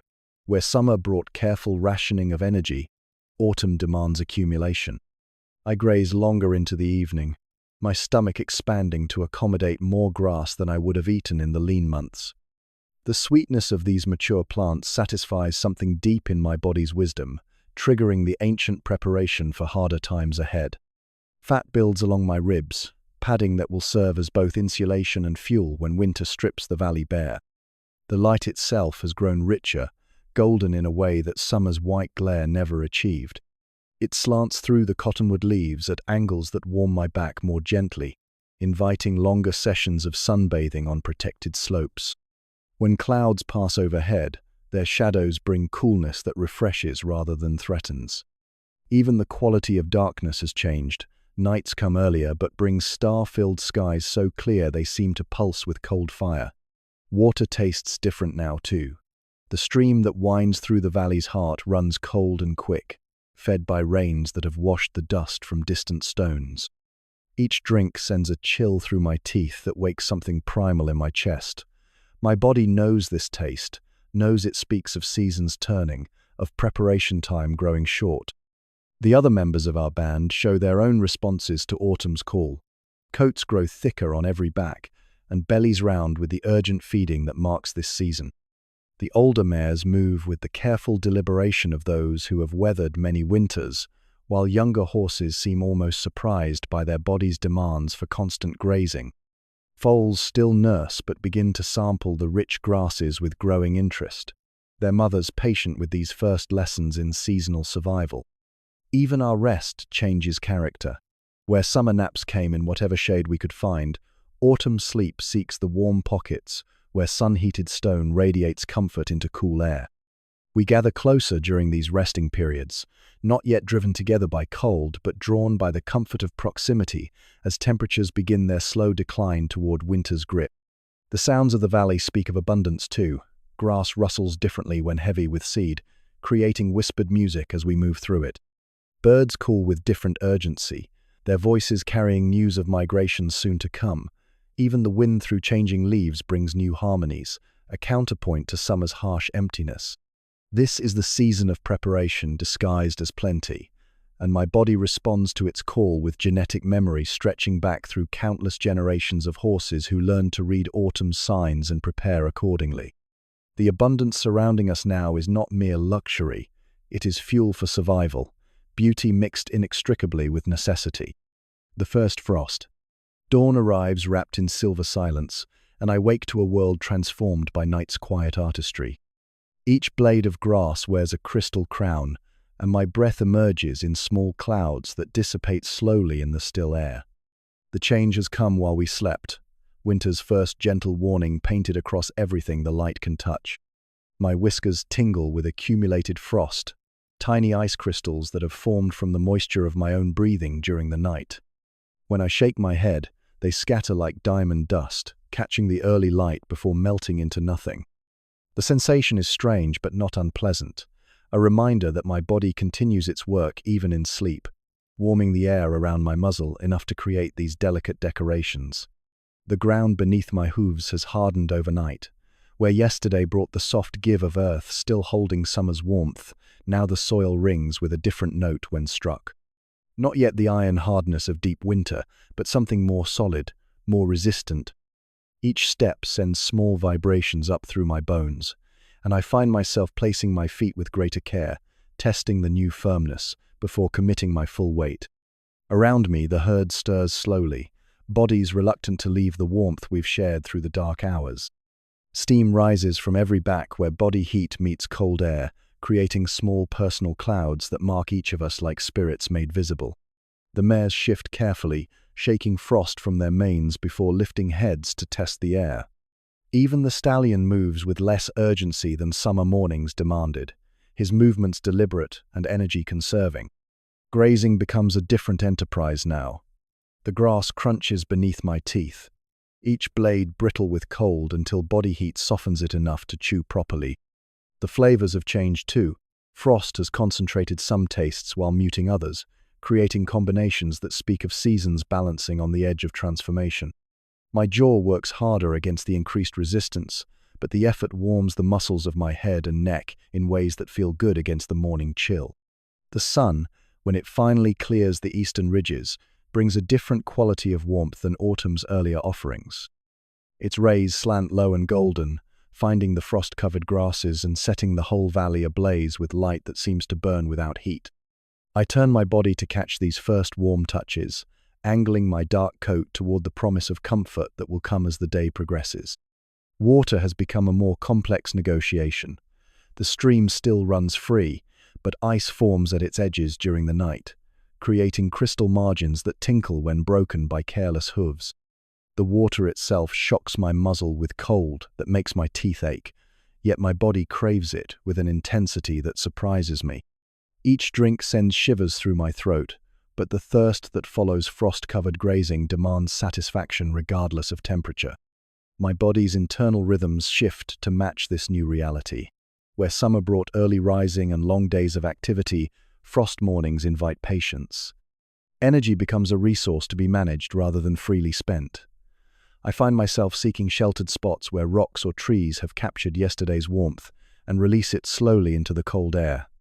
These warm pockets become gathering places where several of us will stand, sharing heat and comfort while we wait for the sun to climb high enough to matter. The herd's behavior changes subtly but unmistakably. We graze closer together now, not from fear but from an instinctive understanding that proximity conserves warmth. The foals stay nearer to their mothers, learning without instruction that cold mornings reward closeness. Even our movements become more economical. Fewer random explorations, more purposeful progression from shelter to food, to water, and back to shelter. Wind carries different messages now. Where autumn breezes brought the pleasant coolness of change, these morning currents slice through my coat with edges that speak of serious cold to come. I turn my hindquarters toward the worst of it, presenting my rounded rump to deflect the worst, while my head stays oriented toward whatever grazing the frost-shortened day might offer. The very air seems thinner, clearer, as if cold has purified it of summer's heaviness. Sounds carry differently, hoofbeats ring more sharply, voices travel farther. Even the rustle of movement through grass takes on a crystalline quality that summer never achieved. My ears swivel constantly, reading the enhanced acoustics of this transformed world. Sleep patterns adjust without conscious decision.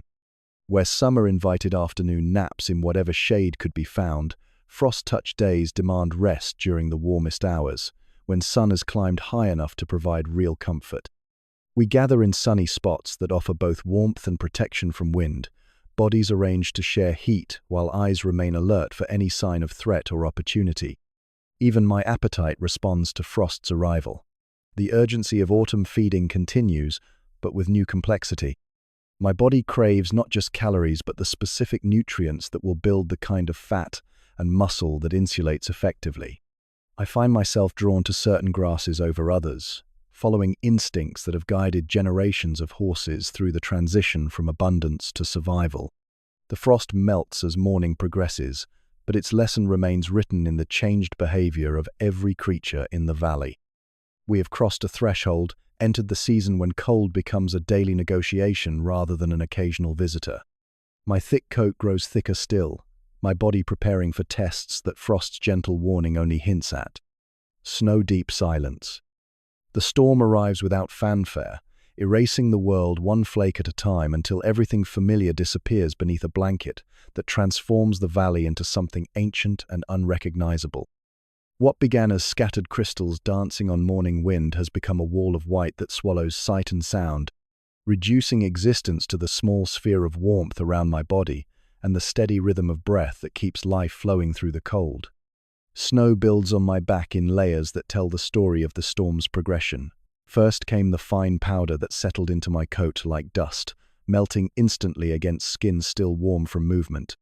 Then larger flakes that clung longer before succumbing to body heat, creating brief moments of wetness that dried quickly in the cold air.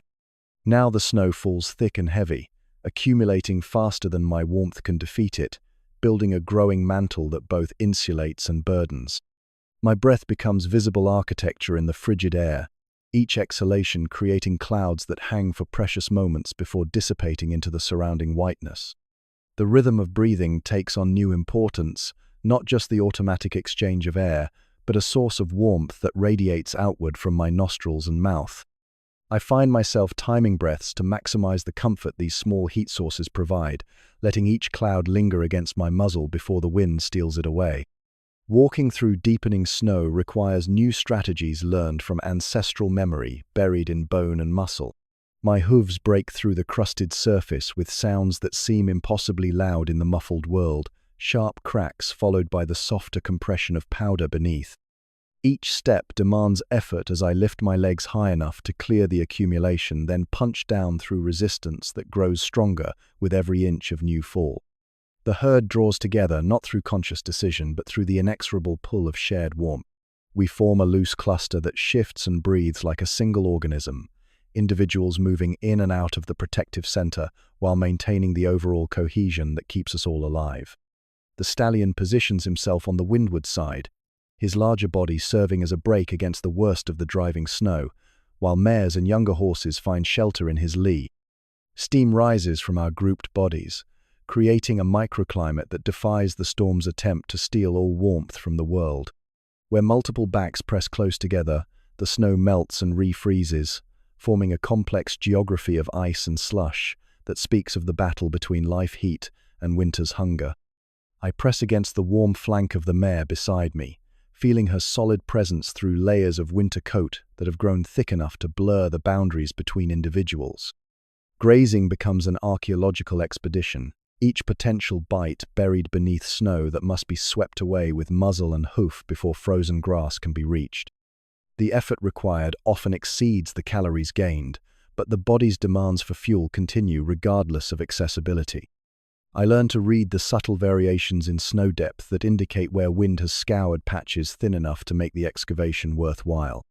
The world's sounds change completely under snow's influence. Footsteps that once rang clear against hard ground now make soft, muffled impressions that seem to swallow themselves. Voices carry differently too, some frequencies absorbed by the falling snow while others cut through with startling clarity. The usual background symphony of wind through grass disappears entirely, replaced by the whisper of countless flakes settling on surfaces that have already surrendered to winter's advance. Cold penetrates through my thick coat in ways that surprise me with their variety. Sometimes it comes as sharp needles driven by wind that finds the gaps between hairs and drives straight to skin. Other times it seeps gradually, a slow theft of warmth that begins at extremities and works inward until even the core of my body must work harder to maintain its essential heat. My ears become particularly vulnerable, the thin skin there conducting cold with an efficiency that makes me shake my head frequently to restore circulation. The snow beneath our hooves develops its own complex character as the storm progresses. What started as soft powder compresses under our weight into something denser, more resistant. In places where we've gathered repeatedly, it forms a packed surface that provides better footing but reflects cold upward with increased intensity. Where the wind sculpts drifts, the snow develops a crust that sometimes supports weight and sometimes gives way with startling suddenness, plunging a hoof into the softer accumulation beneath. Night and day blur together during the storm's peak intensity. The usual signals of sun's passage become meaningless when everything exists in the same grey-white twilight. Time becomes measured not by light but by the gradual deepening of snow, the increasing effort required for movement, the growing urgency of staying close to the life-giving warmth of the herd. Sleep comes in brief intervals, standing rest that allows just enough recovery to continue the essential work of staying warm and alive. Hunger changes character when every calorie burned in search of food must be weighed against the energy cost of the search itself. I learned to identify the wind patterns that reveal where sparse vegetation might still be accessible, following air currents that carry the faint scent of grass not yet completely buried. When food is found, it becomes precious beyond its nutritional value, a small victory against winter's siege that reminds the body that survival remains possible. The storm's intensity fluctuates like a living thing, sometimes easing enough to reveal glimpses of familiar landmarks transformed beyond recognition, then returning with renewed fury that erases these brief moments of orientation. During these lulls, the herd takes advantage to shift position, seeking better shelter or more accessible grazing, moving with the coordinated purpose of those who understand that such opportunities may not come again soon. My body adapts to this new reality, with changes that happen too gradually to notice until they're complete. Muscles learn to generate heat more efficiently, blood flow adjusts to keep extremities functional while protecting the vital core. Even breathing modifies to warm incoming air more effectively before it reaches delicate lung tissue. These adjustments happen without conscious effort, genetic programming activated by conditions that my ancestors knew well. When the wind finally begins to ease and the falling snow thins to scattered flakes, the silence that follows seems profound beyond description. The world has been remade in white, familiar contours buried beneath accumulations that will shape movement and behavior until spring's distant promise returns to reclaim the valley. Spring's tiny hooves. The first foal arrives with dawn, sliding into the world on legs that seem impossibly long and fragile, wet coats steaming in the cool morning air. I watch from a respectful distance as the mare cleans her offspring with rough tongue strokes that serve both to dry and to imprint the scent that will bind them together through all the seasons to come. The tiny creature struggles to coordinate limbs that appear to have no understanding of their purpose, folding and unfolding like some elaborate puzzle being solved through pure determination. Within the hour, those uncertain legs find their purpose, and the foal stands for the first time, swaying like a reed in wind but unmistakably upright. The mare nickers soft encouragement, her voice carrying notes I've never heard from her before, sounds that speak of ancient promises and protective instincts awakened by this small miracle of spring. The foal's answering whinny is high and thin, a sound that cuts through the morning air with surprising clarity, despite its fragility. More foals follow in the days that pass, each arrival marking another victory over winter's harsh testing. The valley fills with the sounds of new life, the splash of tiny hooves through shallow stream crossings, the rustle of small bodies exploring grass that reaches nearly to their bellies, the constant conversation between mothers and offspring that creates a continuous backdrop of gentle communication. Each foal brings its own personality into the world, some bold enough to venture far from protective flanks, others content to shadow their mothers with careful steps that never stray beyond immediate reach. My role in this spring awakening shifts without conscious decision from simple herd member to guardian of the vulnerable. The stallion carries the primary responsibility for protection, but every adult in our band shares the instinctive understanding that these small lives represent our future, our genetic investment in seasons yet to come. I find myself positioned automatically to create barriers between foals and potential threats, my body responding to movements and sounds that might indicate danger with an alertness that surprises me with its intensity. The foals learn the rules of survival through play that looks carefree but serves deadly serious purposes. They chase each other through the grass in games that teach speed and agility, their delighted squeals masking the development of muscles and reflexes that may someday mean the difference between life and death. When they rear up on hind legs in mock combat, they're rehearsing behaviors that will serve them well in future conflicts. Every game contains lessons essential to their eventual independence. Teaching happens through demonstration rather than instruction. When a foal ventures too far from the group, a mare's sharp call brings immediate attention, and the youngster learns to read the difference between casual communication and urgent warning. When stream crossings present challenges, foals watch carefully as adults navigate the safest routes, their keen eyes absorbing information about reading water depth and current strength that will serve them throughout their lives. The protective circle that forms around grazing foals happens without planning or discussion. Adults position themselves to create overlapping fields of vision that leave no approach unguarded, while still allowing the youngsters freedom to explore and learn. This arrangement shifts fluidly as the group moves, each adult adjusting position to maintain coverage while accommodating the unpredictable movements of curious offspring who haven't yet learned to fear the dangers that lurk beyond the safety of the herd. Nursing creates its own rhythms within the larger patterns of daily life. Mares must balance their own needs for nutrition and rest against the constant demands of offspring who seem to require milk at intervals that barely allow recovery between feedings. I watch the careful choreography of these interactions, foals approaching with eager anticipation, mares positioning themselves to accommodate nursing while maintaining awareness of surroundings, the satisfied quiet that follows successful feeding sessions.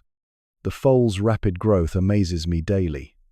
What seemed impossibly fragile just days ago now demonstrates surprising strength and coordination. Their legs, which initially appeared too long for effective control, now carry them across rough ground with increasing confidence. Their necks stretch higher each day, allowing them to reach grass that was previously beyond their capability. The awkward proportions of birth gradually resolve into the balanced geometry that will serve them as adults. Curiosity drives much of the foal's behavior, leading them to investigate everything within reach and many things that shouldn't be. They mouth rocks, leaves, and any object that catches their attention, learning through taste and texture what's useful and what should be avoided. Their mothers watch these explorations with patience born of understanding that such investigations are necessary parts of education, intervening only when genuine danger threatens. The bond between mare and foal strengthens through countless small interactions that build trust and communication. A mother's gentle nudge guides her offspring away from hazards, while her approving nicker rewards correct behavior. The foal learns to read subtle signals, the position of ears, the tension in muscles, the quality of breathing, that convey information about safety and danger more effectively than any verbal warning could achieve. Sleep patterns among the foals create additional challenges for the adults charged with their protection. Young horses sleep more deeply and for longer periods than their elders, requiring vigilance from guardians who must remain alert while their charges rest. The sight of foals collapsed in deep sleep, legs folded beneath them in positions that seem impossibly contorted, never fails to evoke protective instincts in every adult nearby. Weather presents constant tests for the young ones, who haven't yet developed the thick coats and fat reserves that help adults weather temperature fluctuations. Cold snaps send them pressing close to their mother's warm flanks, while hot days find them seeking shade they're still learning to recognize and evaluate. Rain creates particular challenges. Their lighter bodies chill more quickly, but their curiosity about the unusual precipitation often overrides their discomfort. The foals' voices change as they grow, high squeaks gradually deepening into sounds that hint at the adult calls they'll eventually master. They experiment with different vocalizations, testing their ability to communicate across distances and learning to distinguish between the various calls that adults use to convey different types of information. These early attempts at proper horse conversation often bring amused responses from adults who remember their own learning processes. As spring progresses, the foals begin to show individual preferences and personality traits that will define them throughout their lives. Some emerge as natural leaders, rallying their playmates for adventures that test boundaries and explore new territories. Others prove more cautious, preferring to observe and learn before committing to unfamiliar experiences. These early character traits fascinate me with their clarity and consistency. The marvel of watching completely helpless creatures transform into capable young horses within a few short months never loses its power to amaze. Each day brings visible progress, stronger legs, better coordination, increased confidence, growing independence. Yet they remain utterly dependent on adult protection and guidance, a paradox that defines the delicate balance of this season of renewal and hope. River crossing trial. The river that meandered gently through our valley all winter has transformed into something altogether more menacing, swollen with snowmelt from the high peaks until it churns with a voice that speaks of power and impatience. What was once a pleasant stream barely reaching my hocks has become a torrent that stretches nearly bank to bank, carrying debris torn from upstream reaches, broken branches, uprooted grasses, and foam that speaks of water moving too fast for its own comfort. The sound reaches us long before we arrive at the crossing, a continuous rumble that makes conversation difficult and sets the foals pressing closer to their mothers with instinctive unease. This is no longer the gentle babble of moving water over stones, but something more aggressive, the voice of winter's accumulated weight being released all at once, demanding passage to distant seas with an urgency that brooks no interference. At the water's edge, the herd gathers in nervous consultation, every head raised to assess this challenge that blocks our path to better grazing on the far bank. The stallion paces the muddy margin, testing different approaches while the current pulls at his hooves with insistent tugs that demonstrate its power even in the shallows. His ears flick constantly between the sound of rushing water and the anxious movements of his band, calculating risks with the weight of leadership heavy on his shoulders. The first step into the flow sends shockwaves through my nervous system as water cold enough to carry the memory of snow wraps around my cannon bones with a grip that seems to penetrate straight through hide and into bone itself. The current immediately begins its work, pushing against my legs with steady pressure that increases with every inch of depth. What appeared to be merely fast-moving water from the bank reveals itself as something far more complex and dangerous once engaged. Behind me, I hear the sharp intake of breath as the mare following experiences her own first contact with the frigid water. The foal's high-pitched whinnies express distress that their mothers answer with reassuring nicknames, though I can detect the underlying tension in voices that struggle to remain calm while dealing with very real danger. The protective instincts that have guided us through spring now face their most serious test. Moving deeper requires a complete change in how weight and balance are managed. The bottom, invisible beneath dark water, shifts constantly as the current scours sand and pebbles into new configurations with each passing moment. My hooves search for purchase on stones that may or may not support the next step, while the flow works to unbalance every movement with pressure that seems to increase exponentially with depth. The water climbs my legs with shocking efficiency, each inch bringing new cold that penetrates deeper than seems possible. By the time it reaches my belly, breathing has become a conscious effort against the constriction that extreme cold imposes on chest muscles. The current pushes against my side now, a constant lateral force that requires continuous correction to maintain forward progress toward the far bank that seems impossibly distant. Midstream presents the greatest challenge, where the water runs deepest and fastest, carrying the full accumulated power of winter's melting. Here the current transforms from mere impediment to active opponent, pushing against my chest with force that threatens to sweep me downstream toward obstacles I cannot see. My feet scramble for purchase on a bottom that shifts constantly, stones rolling away beneath each step, while the flow works to undermine any stability I manage to achieve. The herd spreads out across the crossing, each individual finding their own negotiation with the torrent, while maintaining loose contact with neighbors through sight and sound. The stallion forges ahead, his greater size and strength, allowing him to break trail through the worst of the current, while the rest of us follow in his wake, where the water runs slightly easier. The foals stay close to their mothers, sometimes so close that they seem to merge into single entities moving through the hostile environment. Steam rises from our backs, where body heat meets the frigid air above the water, creating small personal clouds that mark our progress across the flood. The contrast between the burning cold of the water and the relative warmth of our cores creates sensations that seem to war with each other, legs going numb, while internal organs work overtime to maintain essential functions. Breathing becomes visible architecture, each exhalation a small victory against the cold that threatens to steal vital heat. The current carries its own debris field of hazards that appear and disappear with frightening speed. Branches large enough to cause serious injury sweep past with velocity that would make impact devastating, while smaller debris creates a constant barrage of minor obstacles that must be avoided or endured.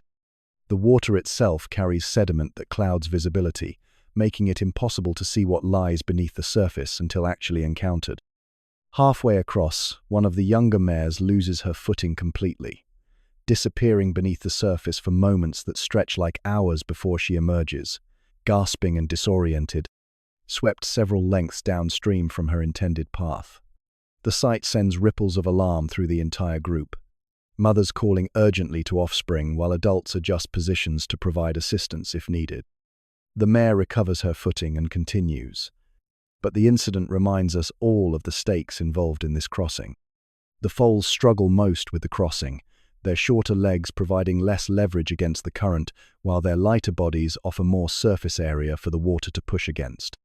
They learn quickly to stay in the lee of larger animals, using adult bodies as windbreaks against the worst of the flow. Their mothers move with exaggerated care, every step calculated to provide maximum stability for the vulnerable young ones who depend on maternal judgment for survival. As we near the far bank, the current's grip begins to ease, though it makes one final attempt to claim us by increasing in speed where the channel narrows between the last obstacles. Here, the water runs with concentrated force that tests every lesson learned during the crossing, demanding final reserves of strength and determination when exhaustion already weighs heavy on muscles that have fought the cold for what seems like hours. The first hooves to touch solid ground on the far side bring waves of relief that ripple through the entire herd. Each successful emergence from the torrent becomes a small celebration, bodies shaking vigorously to shed water and restore circulation, while voices call out in tones that mix triumph with residual anxiety. The foals emerge with coats plastered to their sides, looking smaller and more vulnerable than ever, but their eyes shine with the confidence that comes from surviving their first major test. Standing on the far bank, we gather to assess the cost of our passage. Everybody steams in the cool air as circulation gradually returns to extremities numbed by the crossing. The river continues its urgent conversation with itself, carrying the last of winter's hoarded snow toward distant destinations, while we recover from our negotiation with its power.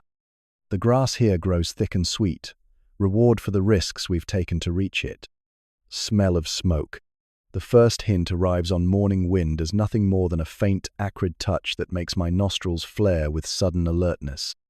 Something burns in the distance, though the scent carries no immediate threat, merely information that fire exists somewhere beyond the familiar boundaries of our valley.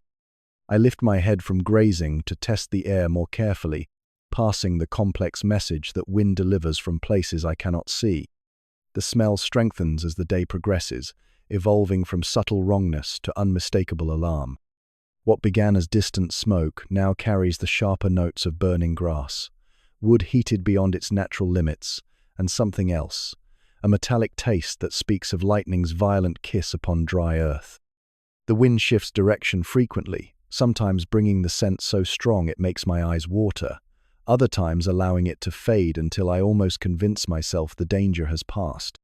Heat shimmers on the southern ridges where none should exist, distorting the familiar silhouettes of distant peaks into wavering mirages that dance with their own unstable energy.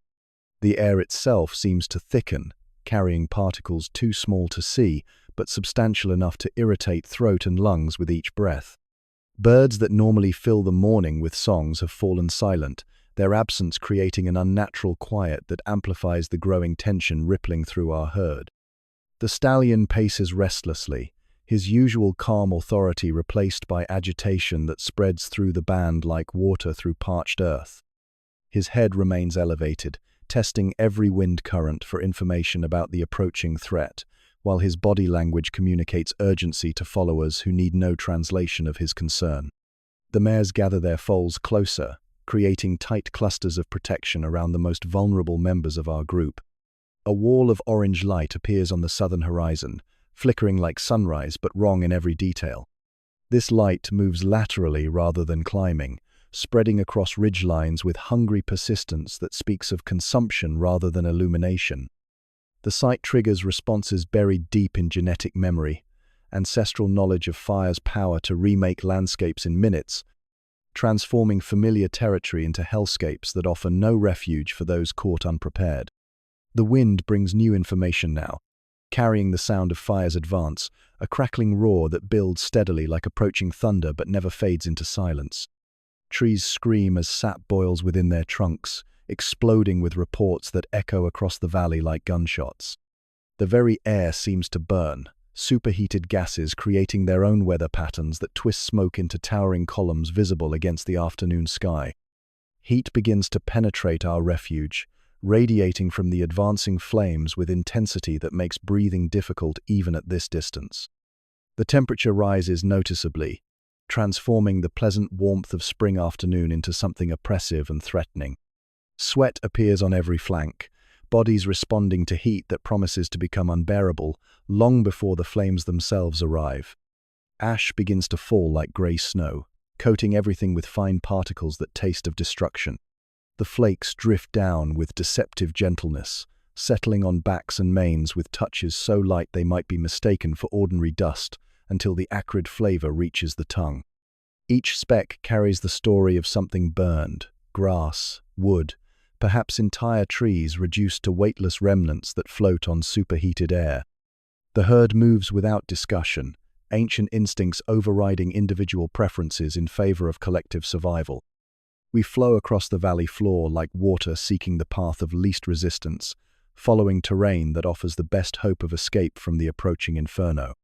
The stallion leads with purpose now, his earlier agitation transformed into decisive action that brooks no hesitation from followers whose lives depend on his judgment.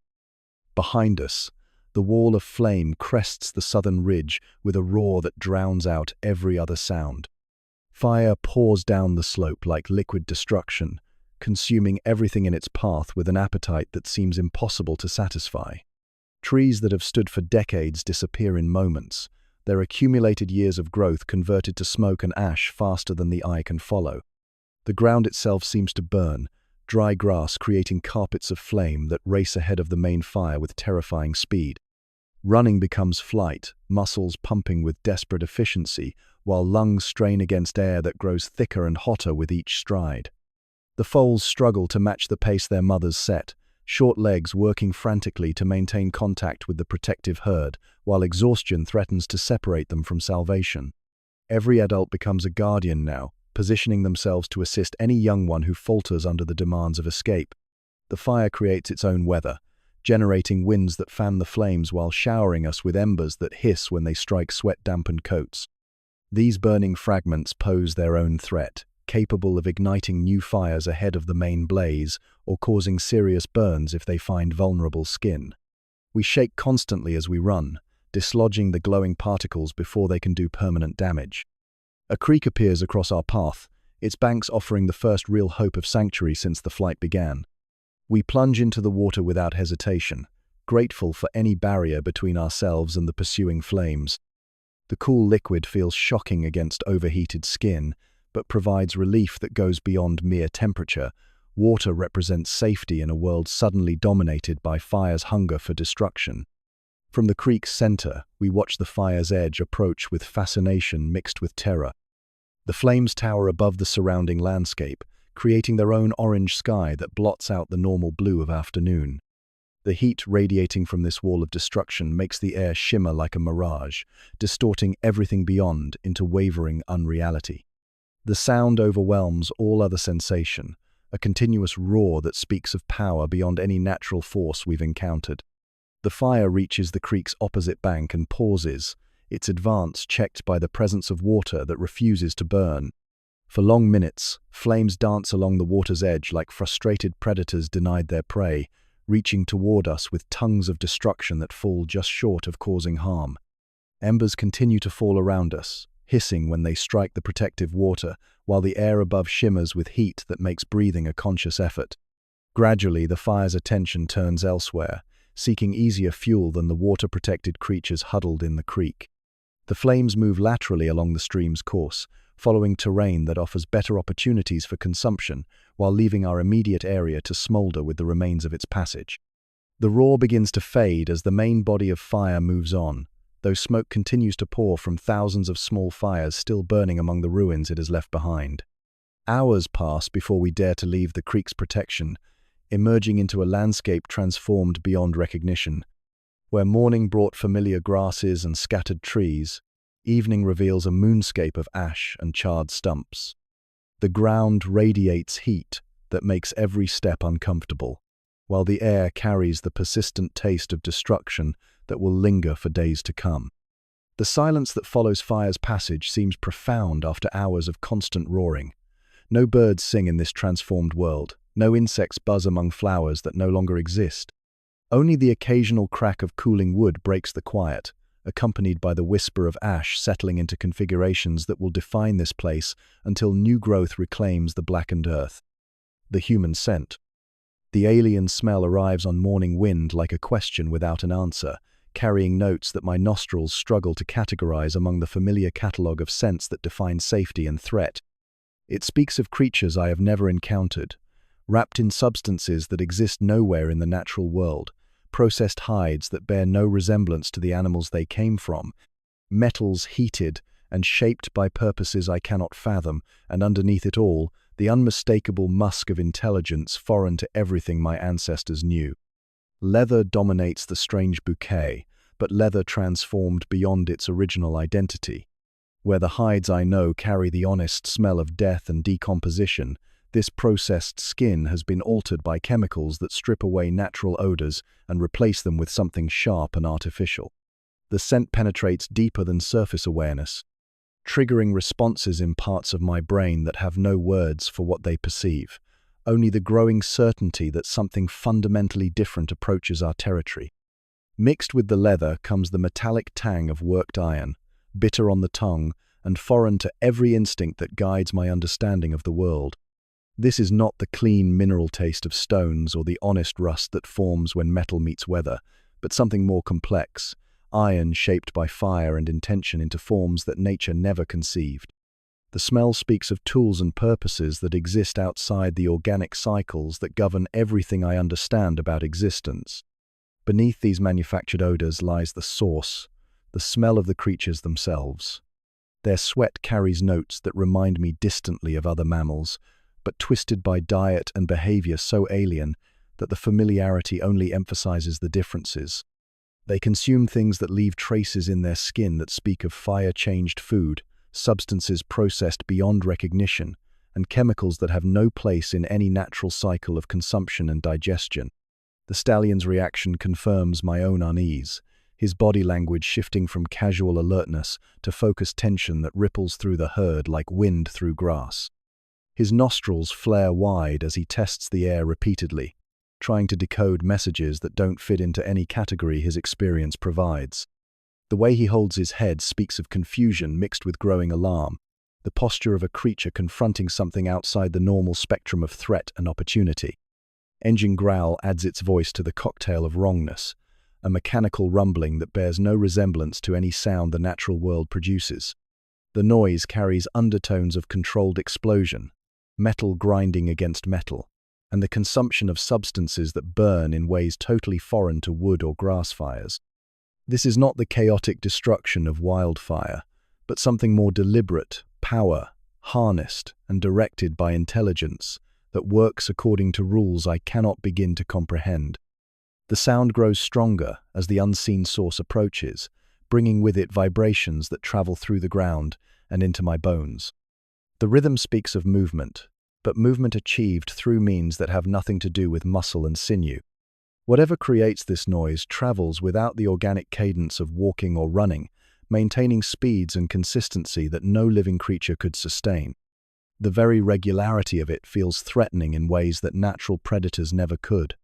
Unease spreads through the herd like infection, each individual responding to signals that bypass conscious thought and speak directly to survival instincts refined through millions of years of evolution.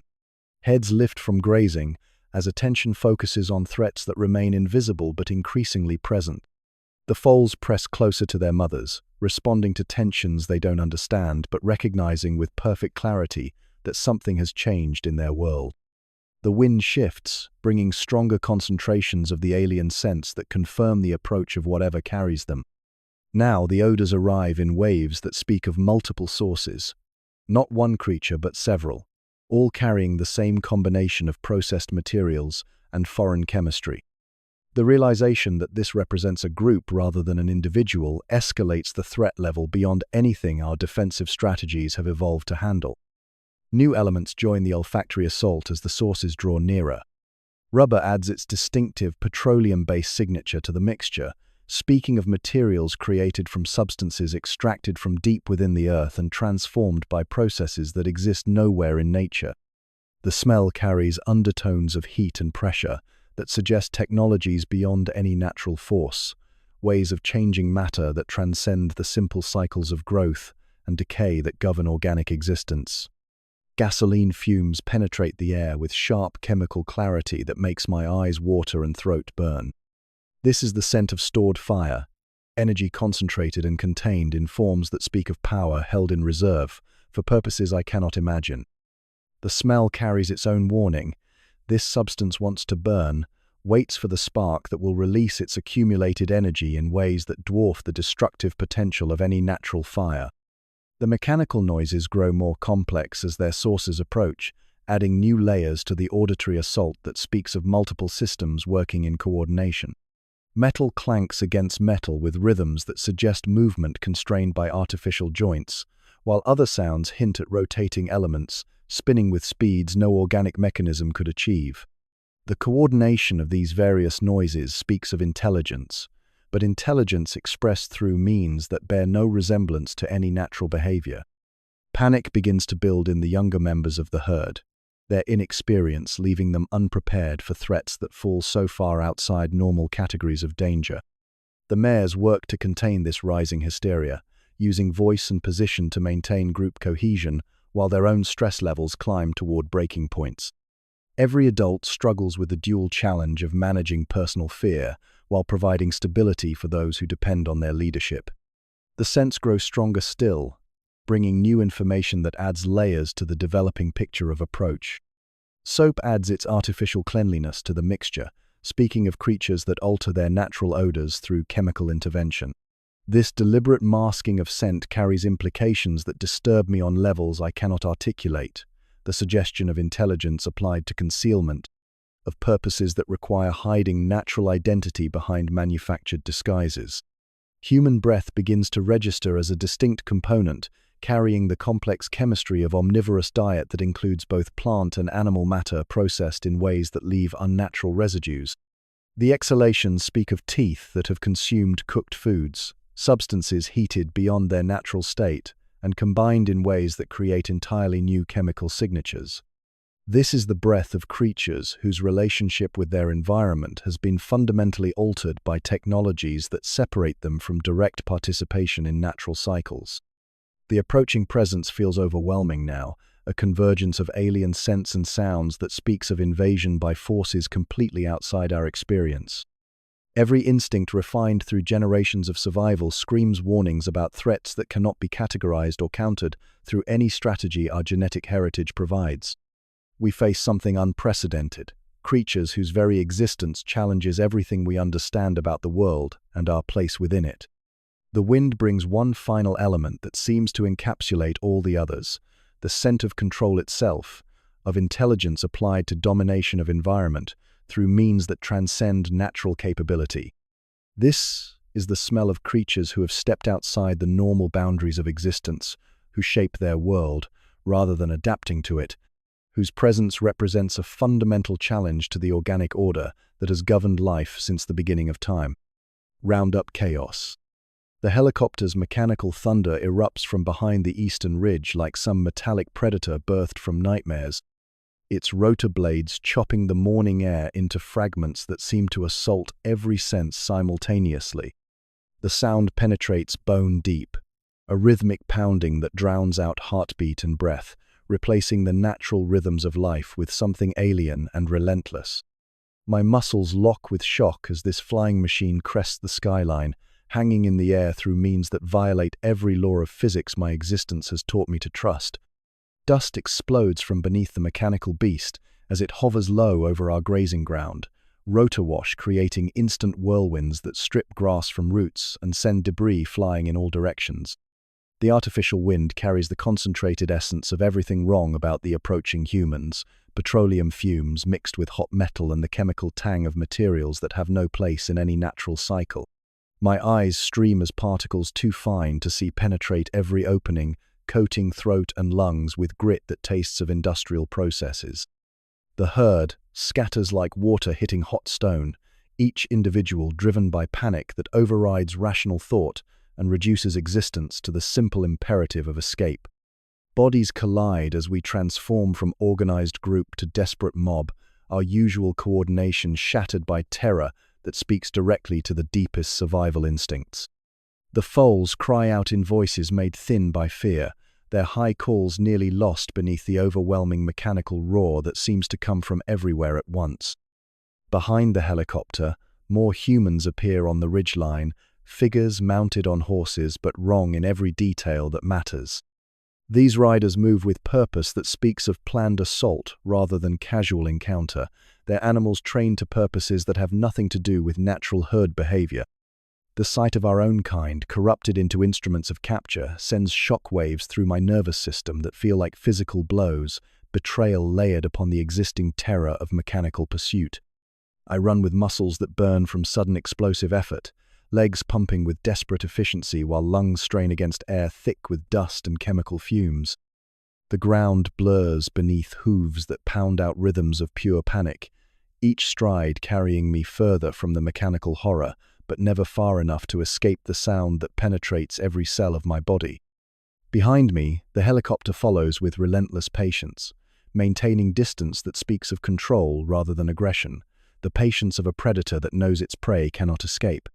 The terrain becomes enemy as well as refuge, familiar slopes transformed into obstacles by the desperate speed our flight demands. Rocks that never posed problems during normal movement now threaten disaster for feet, placed carelessly in headlong rush toward any horizon that might offer escape. Gullies that we would normally navigate with careful consideration become chasms to be leaped without thought for safe landing, survival reduced to the simple mathematics of forward motion versus capture.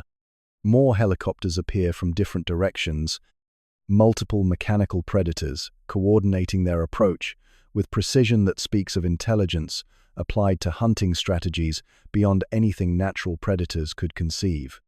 The sound multiplies until it seems to come from the sky itself, rotor wash creating wind patterns that shift constantly and unpredictably, making every step uncertain as artificial weather systems clash and merge around our fleeing forms. The riders close in from the flanks, their horses moving with unnatural coordination that reduces them to extensions of human will, rather than independent creatures following their own instincts. These corrupted equines show no recognition of kinship with our wild band, their eyes reflecting training that has replaced natural responses with mechanical obedience to human commands. The sight fills me with revulsion that adds another layer to the existing terror, on the knowledge that capture might mean transformation into something equally alien and wrong.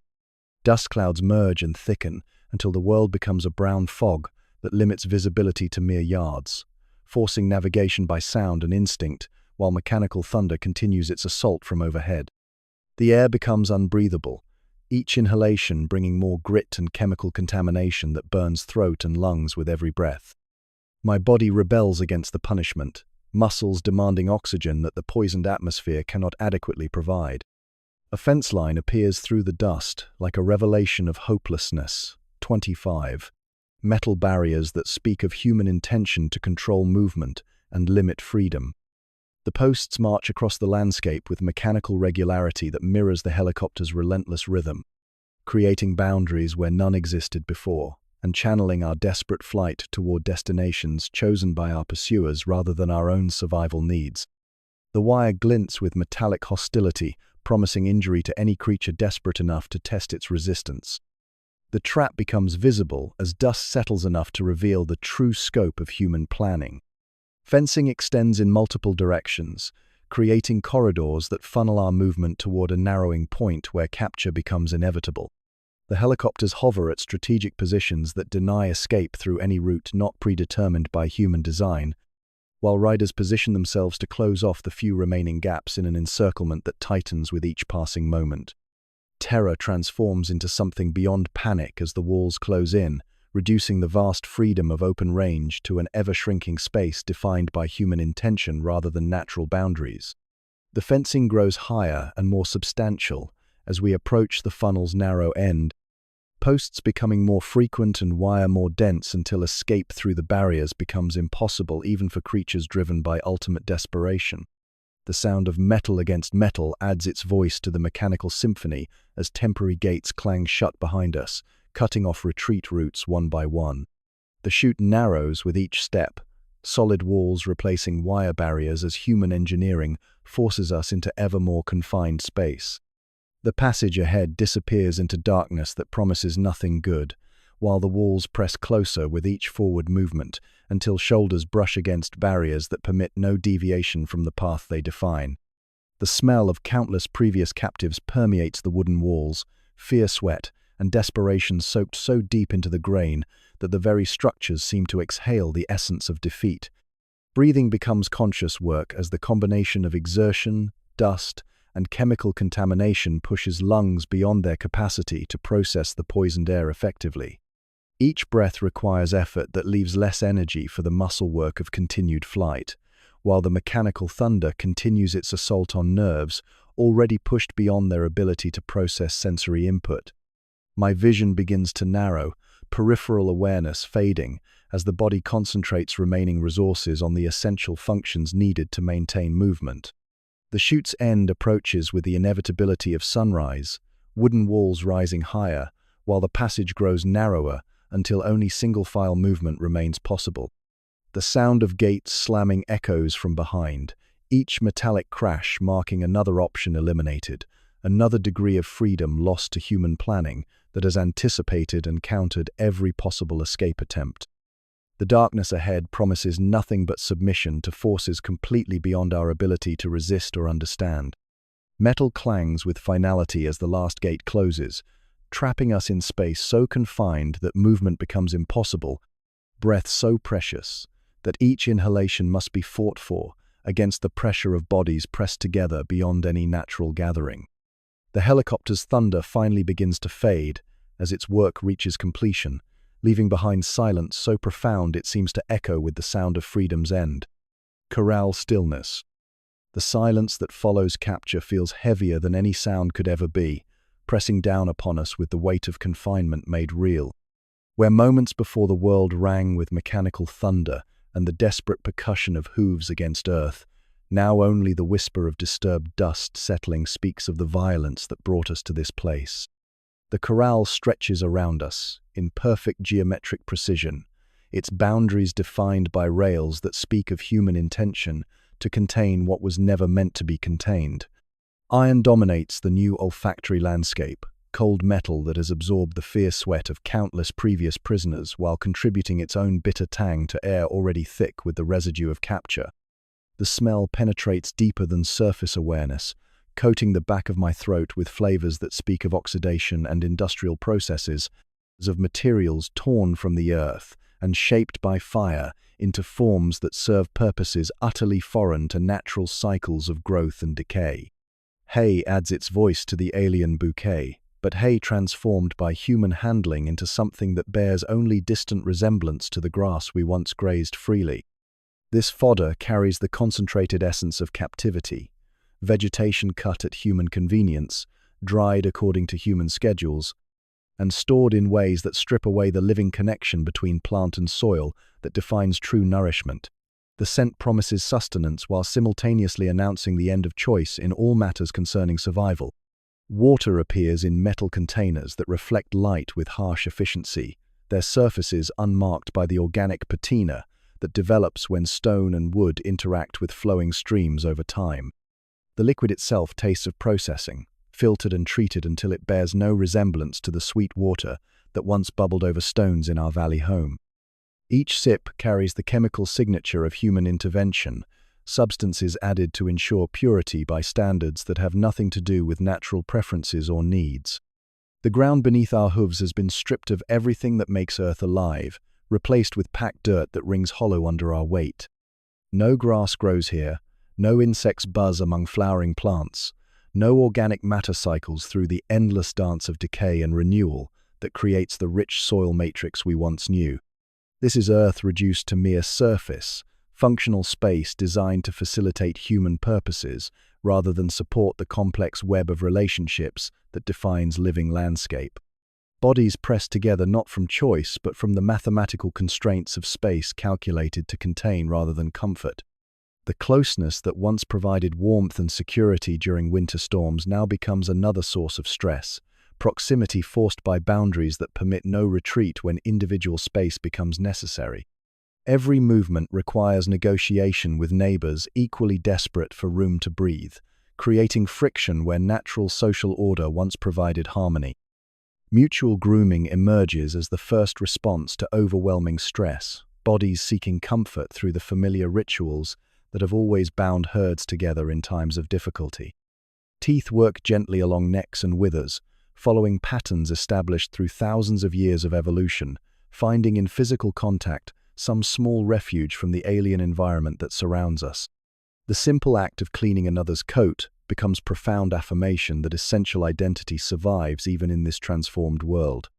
My ears swivel constantly, scanning for information that might make sense of this new reality while simultaneously seeking comfort in the familiar sounds that survive capture. The breathing of my companions creates a subtle symphony that speaks of life continuing despite confinement, while the occasional stamp of hoof against packed earth provides percussion that reminds muscles and bones of their continued ability to move, however limited that movement has become. The rhythm of multiple hearts gradually synchronizes as initial panic subsides into the duller ache of acceptance, bodies finding their baseline despite circumstances that challenge every natural response. The frantic racing that accompanied capture slowly moderates into patterns more sustainable for long-term survival, though elevated rates continue to reflect the ongoing stress of confinement in spaces designed by minds that operate according to completely different principles than those that govern equine existence.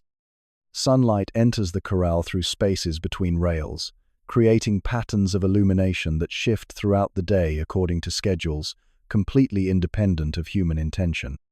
This natural progression provides the only remaining connection to cycles that once defined existence, offering small comfort in the knowledge that some forces remain beyond human control, despite their apparent mastery over so many aspects of what was once wild freedom.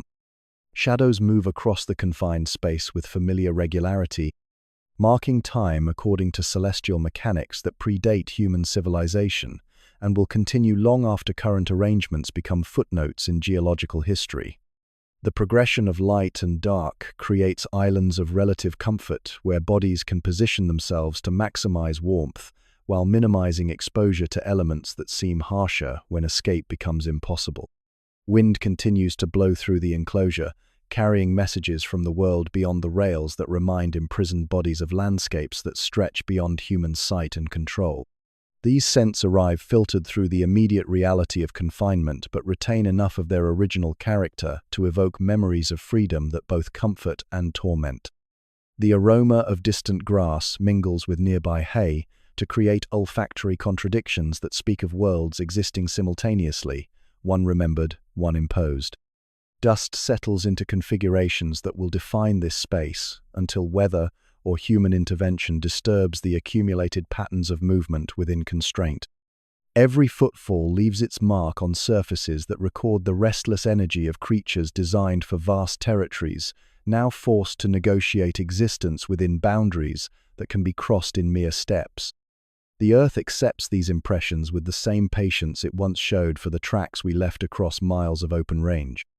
Temperature regulation becomes more complex when movement options disappear, bodies forced to find comfort through positioning and social arrangement rather than the simple expedient of moving to more favorable locations. We learn to read the microclimates created by rail placement and shadow patterns, discovering which areas offer the best protection from wind while maintaining access to whatever sunlight penetrates the artificial environment. The corral's geometry imposes its own logic on social interaction, straight lines and right angles, forcing adjustments to movement patterns that evolved in landscapes where boundaries flowed according to natural contours rather than human engineering. Every turn becomes conscious navigation of space designed for purposes other than equine comfort, while the lack of visual barriers creates exposure that leaves no refuge from the constant awareness of confinement. Night brings different challenges, as artificial boundaries become less visible while remaining equally real, darkness concealing the rails without diminishing their constraining power. Stars appear in the same configurations that once guided movement across open range, their familiar patterns now serving mainly to emphasize the contrast between celestial freedom and terrestrial imprisonment. The sky remains vast and unlimited, while everything beneath it has become subject to human control. Sleep comes in fragments interrupted by the ongoing stress of captivity, rest patterns disrupted by circumstances that challenge every instinct developed for survival in natural environments. Dreams of open spaces mingles with waking awareness of constraint, creating psychological terrain as complex and difficult as the physical reality of life, within barriers that permit survival while denying the essential freedom that once defined existence itself.